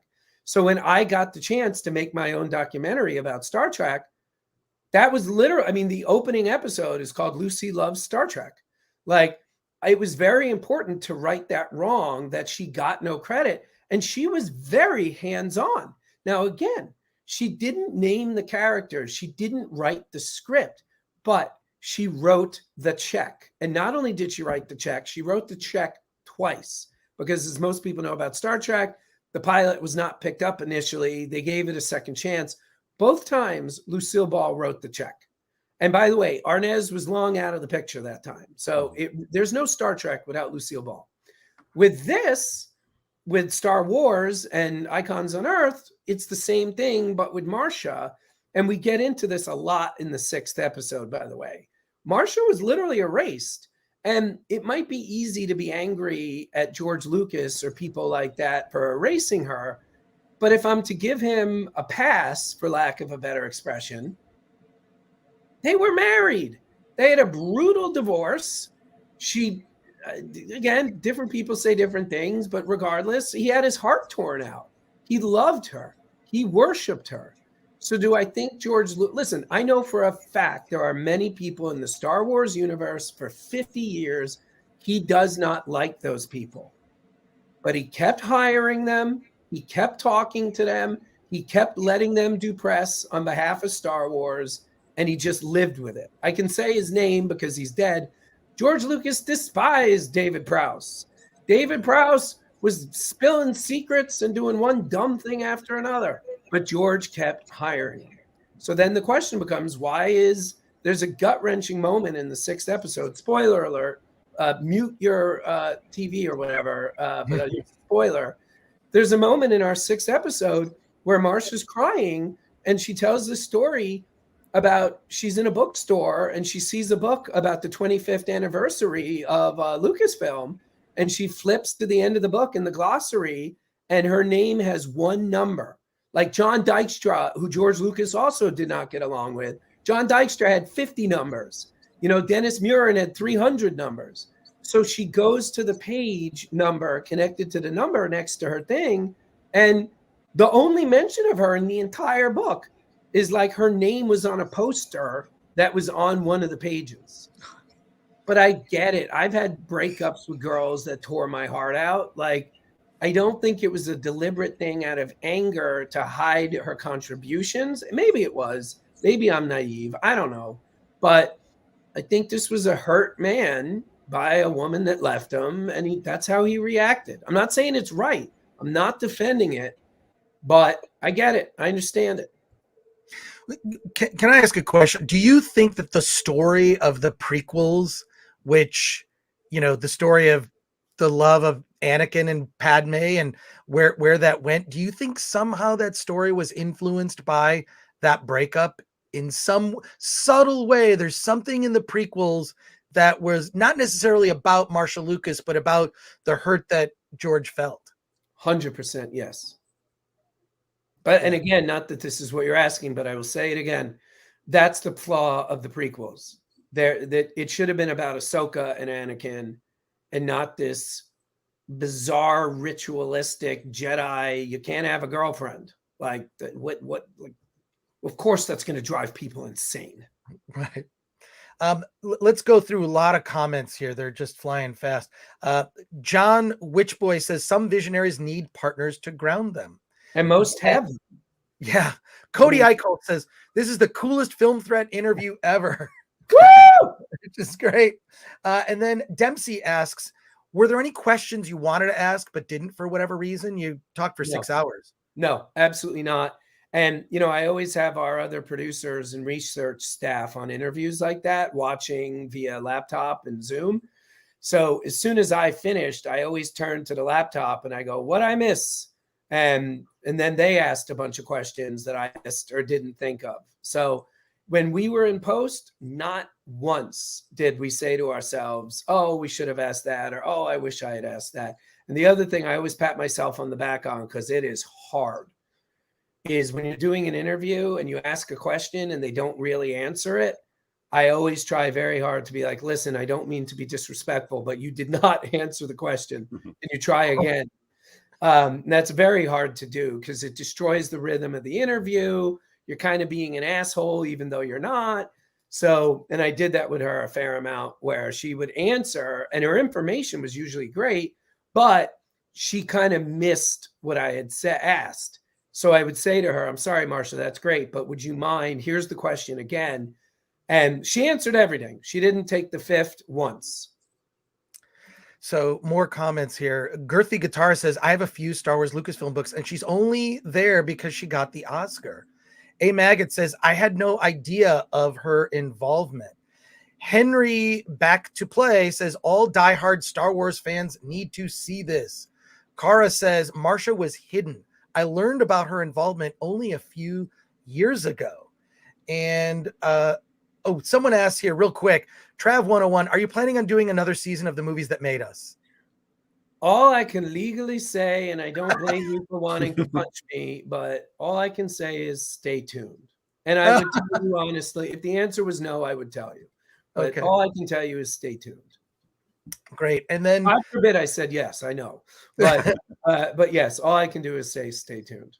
Portland 182 asks, says Marcia's input was diminished when George recut the movie with different effects and had John Williams rescore the Battle of Yavin. I don't know if that's true.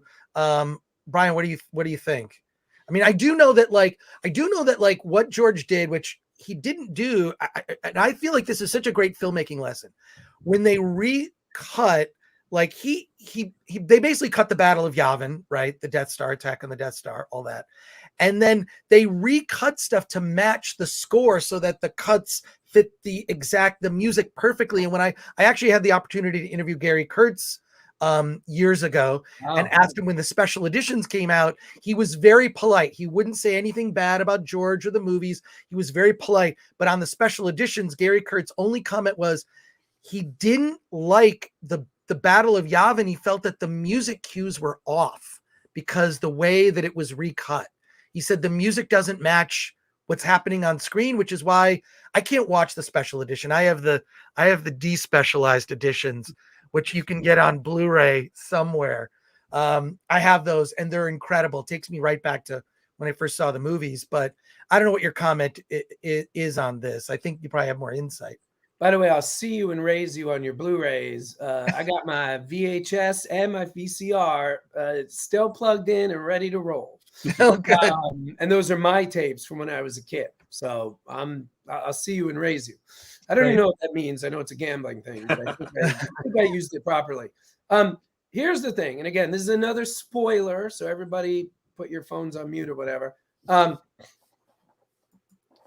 Lucas made the re-releases to pay for Phantom Menace. That's why those movies exist. So you can say whatever you want to say. He did this, he did that, he did this, he did that. It's all true, it's all not true, whatever.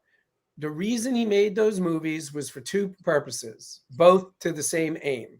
One, raise the money to pay for Phantom Menace, and then hopefully the profit from Phantom Menace would pay for the next two, which it did. Number two, continue to perfect the technology that was developed. This is the other thing that most people don't know. Let me ask you this. You're both Star Wars, huge diehard fans. Who would you say is the godfather, the unofficial nephew, the distant cousin? So not the father, not the grandfather, not the mother, not the grandmother. Who's the distant aunt and uncle of Phantom Menace? I don't know. That makes me happy. It is the young Indiana Jones Chronicles. The only reason that show exists was so that George could have somebody else write the check to figure out the technologies that would be used for Phantom Menace. But the problem was that was a TV show where they used a lot of shortcuts because the resolution of television is much lower than features. So a big part of why the re-releases happened was they were practicing the technology that would lead to Jar Jar and the battle droid army and all that stuff. And then also, like I said earlier, to raise the money to pay for, even though he could have afforded it, he put out 3 movies. After the movie theaters took their piece, he probably did about 180 to 200 million profit. Taxes would remove half of that. And he was basically left with almost exactly the budget of what Phantom Menace cost to make. That's why those movies exist. I've always felt that George Lucas, it was less about the storytelling for him, but more about progressing cinematic technology. If you think about it, Attack of the Clones was the first fully digitally shot film. I believe it's a tie game for that topic. I do not believe he puts the technology over the storytelling, but I do believe they're unusually tied in that most directors would spend 98% of their energy on creative, 2% on technology. That's 99.9% of directors in the history of cinema over 100 years. And then there's George, and it was 50-50. You know, people forget the guy invented Pixar. The guy invented Avid. Like some people know about Pixar. People don't realize in 2022, 75% of features are edited on something he created called Edit Droid. So, which is the name Avid had before the people that bought it changed it to Avid. So which, by the way, Lucas forced on them. If he didn't do that, it still would have been called Editoid today. So, and again, you got to think about that. Here's a guy famous for a movie, but literally the companies he sold are going to be around for 100 years. Like, this guy did at least 3 things, at least, that will be around forever. I would argue that George Lucas, if he never made a movie and just had all this technology, the innovation that he was a part of, even THX. Remember when THX sound was, making its way into movie theaters? He upped the standards. I remember seeing the original Star Wars. I was there. I didn't see it on opening day, but I saw it opening weekend in May of 1977. I was a kid, went to see it. The marketing for the movie was terrible.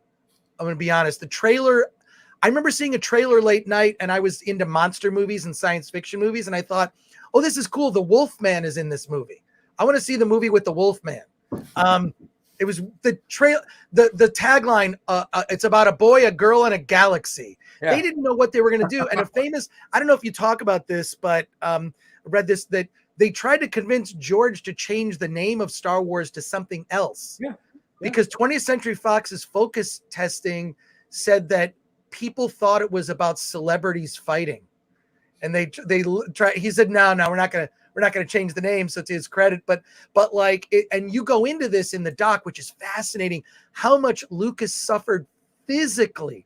Yeah. He was hospitalized. He, like, getting to make it, and it's I've never seen anything about the making of Star Wars that went into such detail about, and stories I kind of only knew a part of, or stories I've never heard before, like just the physical toll it took on Lucas. He birthed this creatively in the world, and when you back it up, especially if you read The Secret History of Star Wars, just the development that went into the script, the years of that, the trying to get the rights to Flash Gordon and failing, and they've still, like, look, I love the Sam Jones Flash Gordon. I think it's fun and quaint.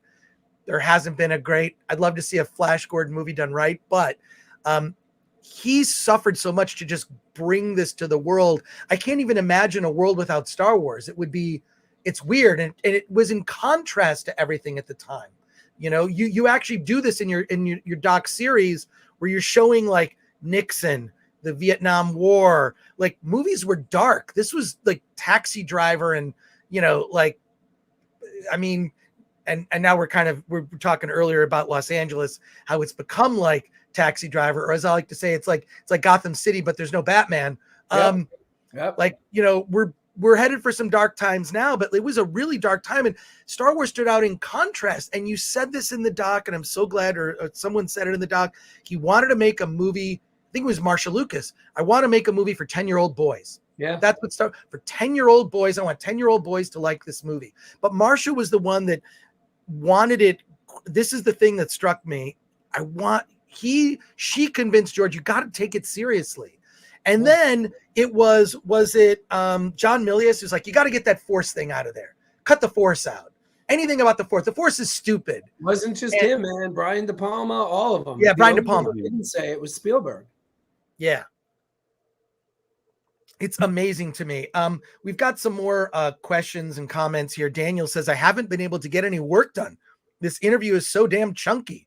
Brian is a knowledge volcano. I was like, is chunky good or bad? I have not seen he's saying dense in terms of knowledge. Anonymous says editors in films rarely get much credit. Anyways, I think it's Anonymous is 1,000% right. The accolades and attention that cinematographers get should be shared with editors. I'm not taking away from DPs. DPs are great and they do a wonderful thing. Don't get me wrong, but editors should get equal credit. And I would actually argue, in my opinion, more credit, because the cinematography can suck, but if the writing and the editing is good, you can still have a hit film. The opposite is not true. There are so many movies that are the most beautiful looking film ever made, and they suck. No one watches them. So I completely agree with you, Anonymous, not to be confused with Anonymous. I will say, I remember, if you recall, I saw Star Wars in its first run. There was that souvenir program guide that you could buy, the souvenir program guide. I remember the smell of the ink, because it was different than any other printed thing. It's like, why does this ink smell so specific? I saw Star Wars 7 times during that summer. The movie, I saw most in the theaters as a kid. And what I remembered about that program guide is it was the first time I recognized, and to give George a little bit of credit, you saw like, here were all the actors. And then it gave you these little bios of the characters. And it talked about the people behind the scenes. And it was the thing that actually got me to buy and read magazines like Famous Monsters of Filmland, which I was buying, Starlog magazine, Fantastic Films, all those great genre movie magazines. Like, just, I was, you knew who people like, John Dykstra was, they were promoted in the souvenir program guide. George Lucas was building not just, if you see early interviews with him, like he said, well, I want to build a toy company. He wanted to do a lot of things, but he was just this entrepreneur, innovator. And it was the first time I remember reading about people behind the scenes. I knew who George Lucas was as a kid. I didn't care necessarily about directors. I cared about, is Frankenstein in this? Is Godzilla in this? And it was once Star Wars hit, that got me interested in who was behind the scenes, who was responsible, and even what their stories were, right? Just getting there. There's so many comments. I don't know how much longer we have you for. 3 minutes.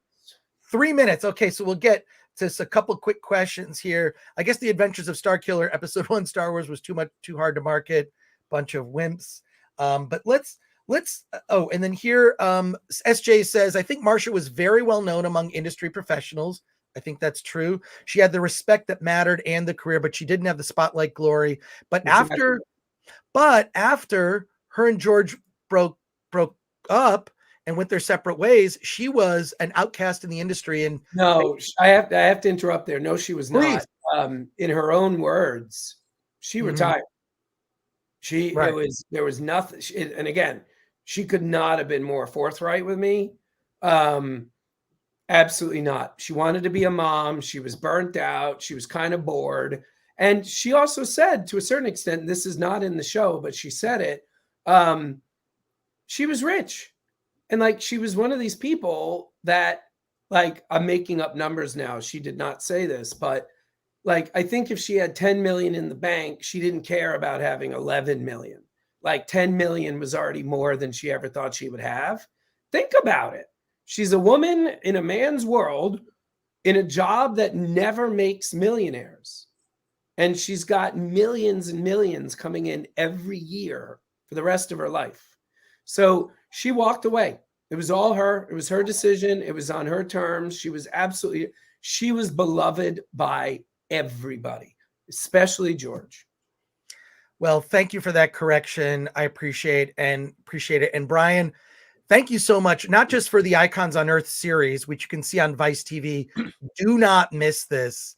I hope that you do consider repurposing the Marcia Lucas interview into a documentary just about her. Call it Marcia.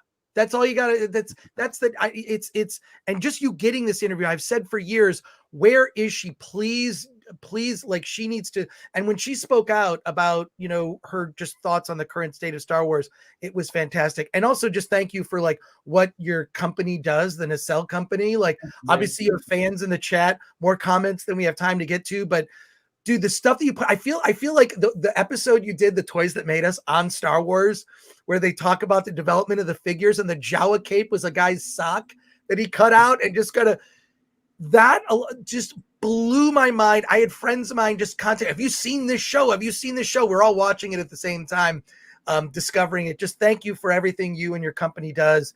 And congratulations. Just congratulations and thank you. You're a nerd like everybody here. I get that. And just, I recognize a lot of the models in the background behind you. You say that, I'm really embarrassed. I'm moving for the first time in 7 years. Normally behind me looks like this. Oh, wow. Oh, nice. Sweet. So literally, like, it's like, this is like the only interview I'm doing ever in this state of movement. So I'm actually, this entire interview, I've been looking at that and I'm like horrified. Well, Brian, thank you so much for taking the time to talk to us and the audience. Thanks, We hope to have you back, and congrats on the show. I can't wait to see all the episodes. I appreciate it. Let me know what you think. Awesome. All right, take care. Thanks again. Bye. Later. Bye. Wow, that was just... That was a big interview there. That was... a lot to unpack. That was awesome. Wow. We have some comments we didn't get to. We will get to your comments here. So just sit tight, everybody. Don't sweat it. We're not going away. Maybe we're coming down a little bit. But let's get to your comments here. But I thought I'd seen every documentary about Star Wars, and when I saw Icons Unearthed, it's like, oh, there's so much more to this story than I even knew. Yeah, that's what I thought too, because I've read books about the making of Star Wars. To me, The Secret History of Star Wars might be the best book, which I recommend that you listen to on Audible. But this, I think you know what? You know why I think this series is so good? I don't know that Brian would admit this. It's because Lucasfilm wasn't involved. Yeah. Lucasfilm didn't make this. People were interviewed that Lucasfilm might have a problem with. Yeah. Like Marcia, like John Dykstra, like so many of the people in the show, and I've even seen some of the people in the show get interviewed other places, but this, he has to make the Marcia Lucas documentary where it's just about her. Mm-hmm. This is awesome. Max One Up says this is one of the best interviews ever on this channel, which is saying quite a lot. Thank you for that, Max One Up. We're going to bring you even more good interviews. Stick around. I know it's like, look, it's going to be slim pickings for the next several months, but not on Film Threat, because also on Film Threat, we have something very special. Can I just tease something before we pivot? I'm going to tease something. If you're listening to this, you're not going to be able to see it, but you really do want to watch the show live, because I have something I'm going to tease, and we have to go away for a second.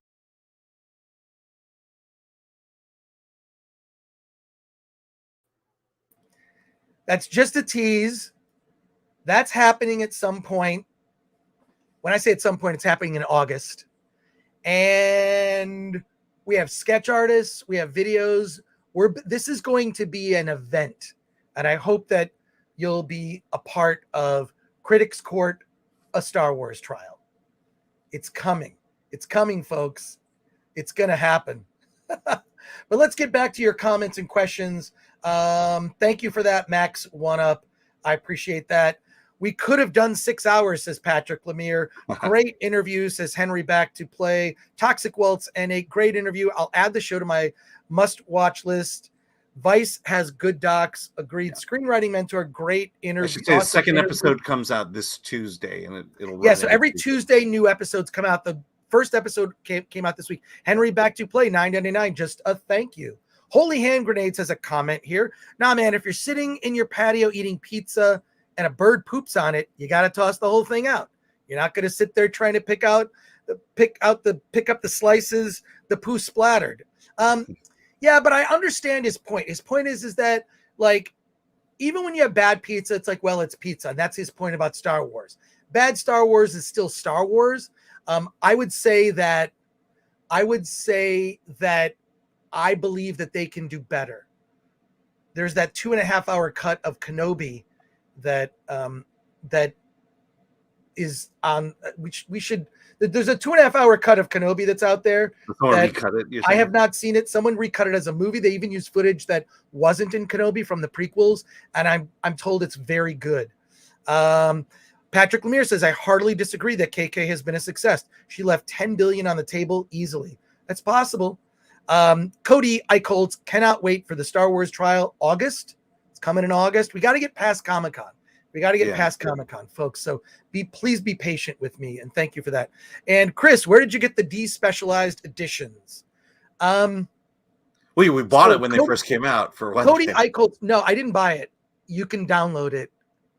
There are forums and there are places. Just if you're I'm actually pretty good at Google. At the Google, just look up despecialized Star Wars. There are Facebook groups. There are places you can download it, burn it to a Blu-ray. Not only did I burn it to a Blu-ray, people created sleeves that you can print out on a color printer and put in your. So I actually have the Blu-rays. Unfortunately, all my Blu-rays are in another room in my place, or I'd grab it. And I was trying to grab the Star Wars souvenir magazine during the interview, and it's somewhere I can't find it. I mean, it's right here. It's right here where all my Star Wars stuff. I have sort of like a Star Wars shelf, just sort of contained into one. I have a random shelf, and then I have a Batman shelf. I'll do a tour for members, for our memberships. I'll do a tour of my place, and we'll play a little game of war. So where it's like I present, like, here's something cool that I have, and then you have to like one up me, and then we'll just keep going. That'll be a lot of fun. That could be a show. Some super chats here from Daniel for 10. It's criminal how Disney ignores Marcia Lucas's achievements while also tarnishing her legacy. Also, what Brian did to make the interview happen is what chasing success looks like. Yeah. Well, it's amazing because he had to like reschedule 30 other interviews, and it's like she had a window of 9 days, but I never knew that she just decided to retire. This is why I'm saying like there are things we've made assumptions about behind the scenes about the relationship between Marcia and George, but it's her contribution is so critical, and her lack of involvement is probably why the prequels did not work as well as they could have. And look, by the way, the prequels have stood the test. I think they've gotten better with time. I think there are aspects of them that have created whole new worlds in storytelling. And like the Clone Wars series, Rebels, we could go on and on. It just spawned what I love about, Star Wars, that at best makes you interested and spurs the imagination. And what I would say that the new Star Wars has not done that. The new Star Wars, and by that I include the series. I think the best thing Star Wars since Disney took over is The Mandalorian. I think it's the most. Well, let's also remember that Empire and Return of the Jedi was not directed or written by George Lucas. Well, but he wrote the story. You got to read the secret. But it says something to what George Lucas needed most was collaboration, and that's collaborators who were willing to push back against him. I think Rick McCallum may have been more of a yes man in terms of the prequels. Who was there really to challenge the ideas and the stories that Lucas put out in the prequels? That's exactly right. And then when he did the prequels, he just surrounded himself with yes men. Yes men, yeah. And I think that's why. Not that there's so much good stuff in the prequels. There just is. There's so much good stuff, but there was it just wasn't honed in any way or focused. Again, you pointed out pushback. He needed pushback. There were two people who could push back against George. Only two, and that was Gary Kurtz. And that was Marcia Lucas. And once they went away, George's kind of mind unleashed, unchallenged. Sometimes it's like, I feel the same way, unfortunately, about David Lynch. I love David Lynch. Love him. But when you look at like Twin Peaks, when he was just getting there were so many things he couldn't do because it had to air on network television on ABC, right? But that pushback, those restraints actually forced him to come up with creative ways to make the show interesting and weird and great. That first season of Twin Peaks is insane. And then when you see it's insanely good and holds up to today. But when you look at like a lot of the smaller movies that David Lynch made after Twin Peaks, where he could just do whatever he wanted, they're not necessarily the best movies. But thank you, Daniel, for that. Really appreciate it. And CD Stein 69 for $9.99 says he was a great interview. Can't wait till the rest of the doc. Would have to disagree with his Kennedy take. Signing John and Dave was the best thing she did. Any show she's had direct hand on is rough. I agree with you. I think when Kathleen Kennedy is directly involved, it doesn't end up with the best material. I think she meddles in a way that I don't believe. I feel like she needs to know when to back off and let the creatives do what they do. And if you look at The Mandalorian, it was probably her most hands-off, and it's the best thing that Disney, Lucasfilm, Star Wars has made. Is there are moments in The Mandalorian, like, that's freaking cool. The iris of that door closing and severing that guy in half was cool. It was a badass moment among others, right? The Mandalorian has had badass moments. It's also because it's a TV show. It's been some of it's been kind of dumb. My theory is, and I will find out about this. My theory is the Mandalorian is the leftover story material, some of it from the development that Josh Trank did when he was going to make a Boba Fett movie. Mm-hmm. This was, oh my God, this was years ago. Might have been 2015 at Star Wars Celebration in Anaheim. Gareth Edwards was there, and he was going to do a presentation about Rogue. No, it was two. There was two presentations. One was there was a panel with Gareth Edwards about Rogue One, where they showed a teaser with like the Death Star as a moon, and then there was going to be another presentation with Josh Trank talking about his Star Wars movie, which was supposed to be a Boba Fett movie. My suspicion is that there was story material that was developed. A Boba Fett movie was developed. At least there had to be a treatment or an outline or something. And when Josh Trank parted ways with Lucasfilm, that movie turned into like, well, let's not make Boba Fett. Let's make a new character, the Mandalorian, use some of the story material. I mean, when you work for a big company, basically any idea you come up with ends up becoming, I mean, that's, it's owned by the company that's paying the bills. It's interesting. You interviewed Josh Trank about his Capone movie, and he talks a little bit about this and about them. I mean, Capone is basically his emotional catharsis with everything that happened with Star Wars and with Fantastic Four.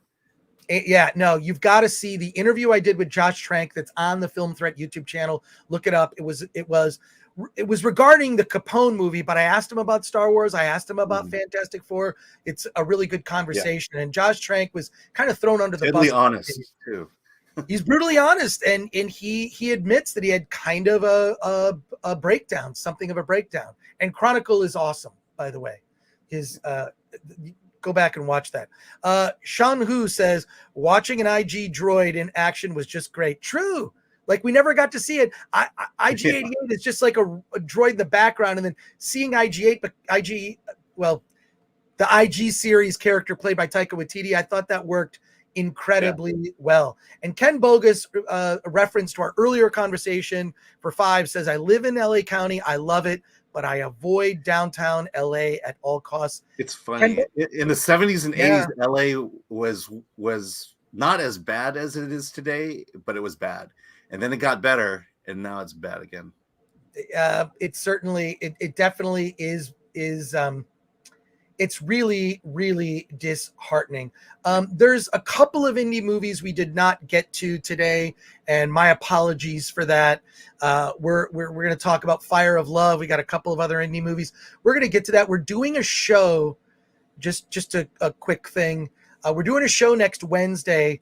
Alan will be running the show. I don't know if Flaccid Phoenix will be there. He'll let me know. Hopefully he'll be there.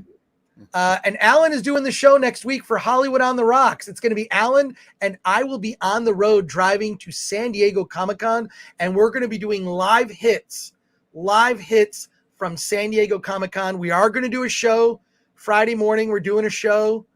So it's going to be our regular show, but I'll be in a hotel room. Alan will be, where will you be, Alan? We need to talk about that because I can get to somewhere if you need me to. But, you just need to get somewhere to be on camera.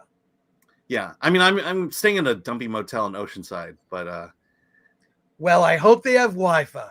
Yeah, I hope they have Wi-Fi. But we'll be doing shows next week, and then we'll be doing so. Watch the Film Threat YouTube channel. Click the bell for notifications. Subscribe if you have not already subscribed. I'm trying to keep the plugs and things less, so it's top heavy. Sometimes what I do, I'm just talking to the people watching right now, and we appreciate it. Over almost 350 people watching at this moment. I just want to say that we're trying to get better at doing this. So I'll kind of weave in any plugs. I think, if you like Film Threat, where you can find Film Threat, and support us by going to shop.filmthreat.com, all of that. But I know you need to ask. You need to remind people, please subscribe to the channel. We're trying to get to 50,000, but we will be doing live hits. So, and I'm going to be hanging out with Flaccid Phoenix. Never physically met. We're going to be hanging out in San Diego. We're going to be doing live hits that we're just going to post on the channel. So watch YouTube. If I run into something interesting for a minute or two, I'm just going to film it. I'm going to throw it up on YouTube. Okay. So get ready for that. A lot of coverage directly from San Diego Comic-Con. And in addition, one final reminder about this as we head out.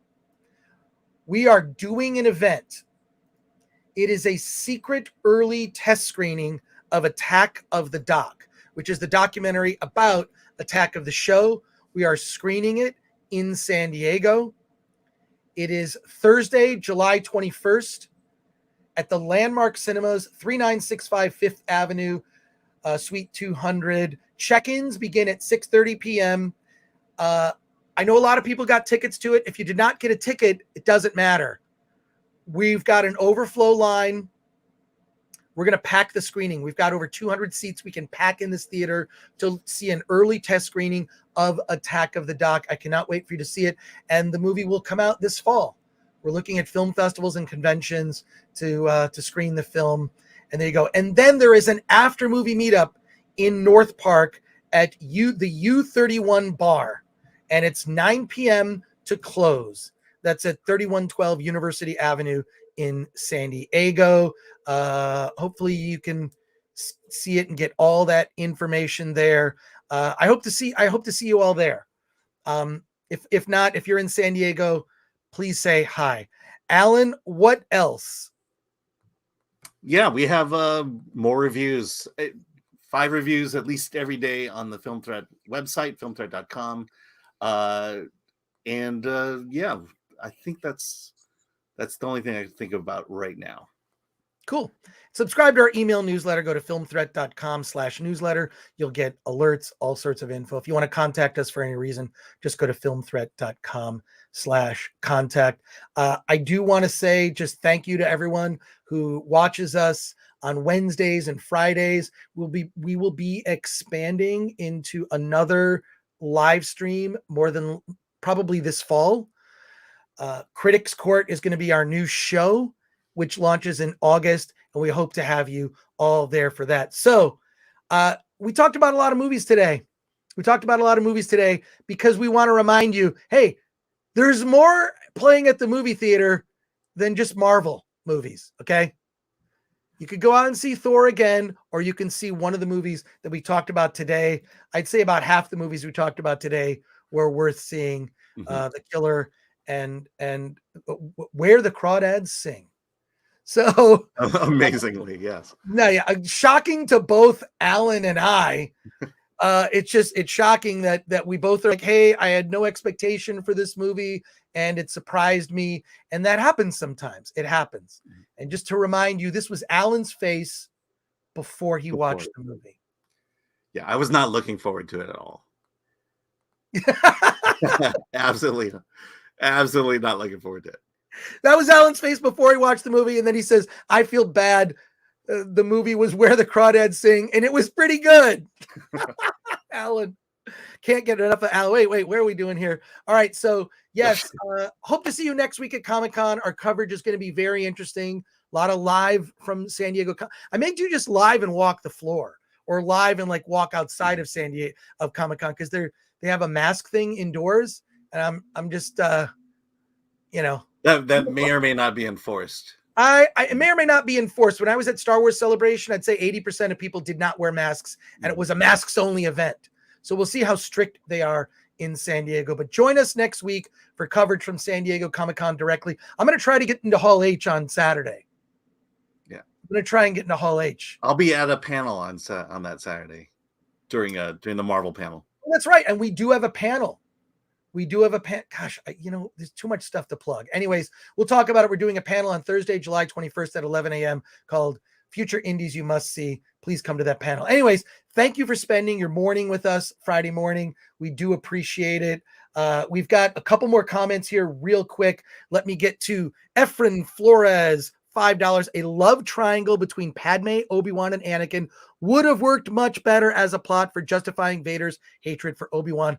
I've been saying that for years, Efrain Flores.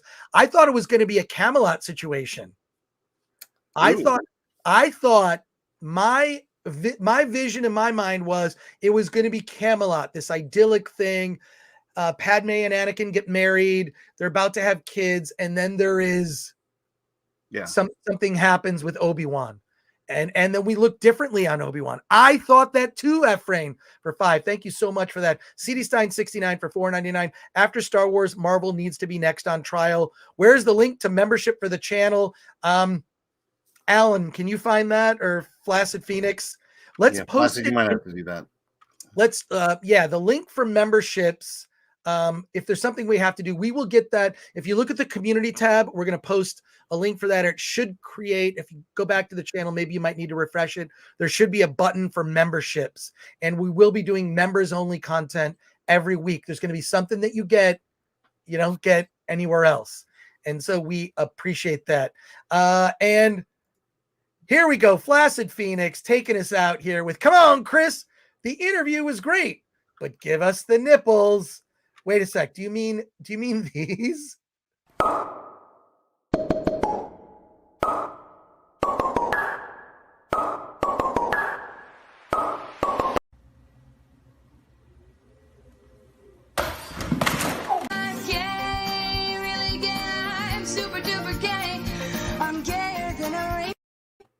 Well, on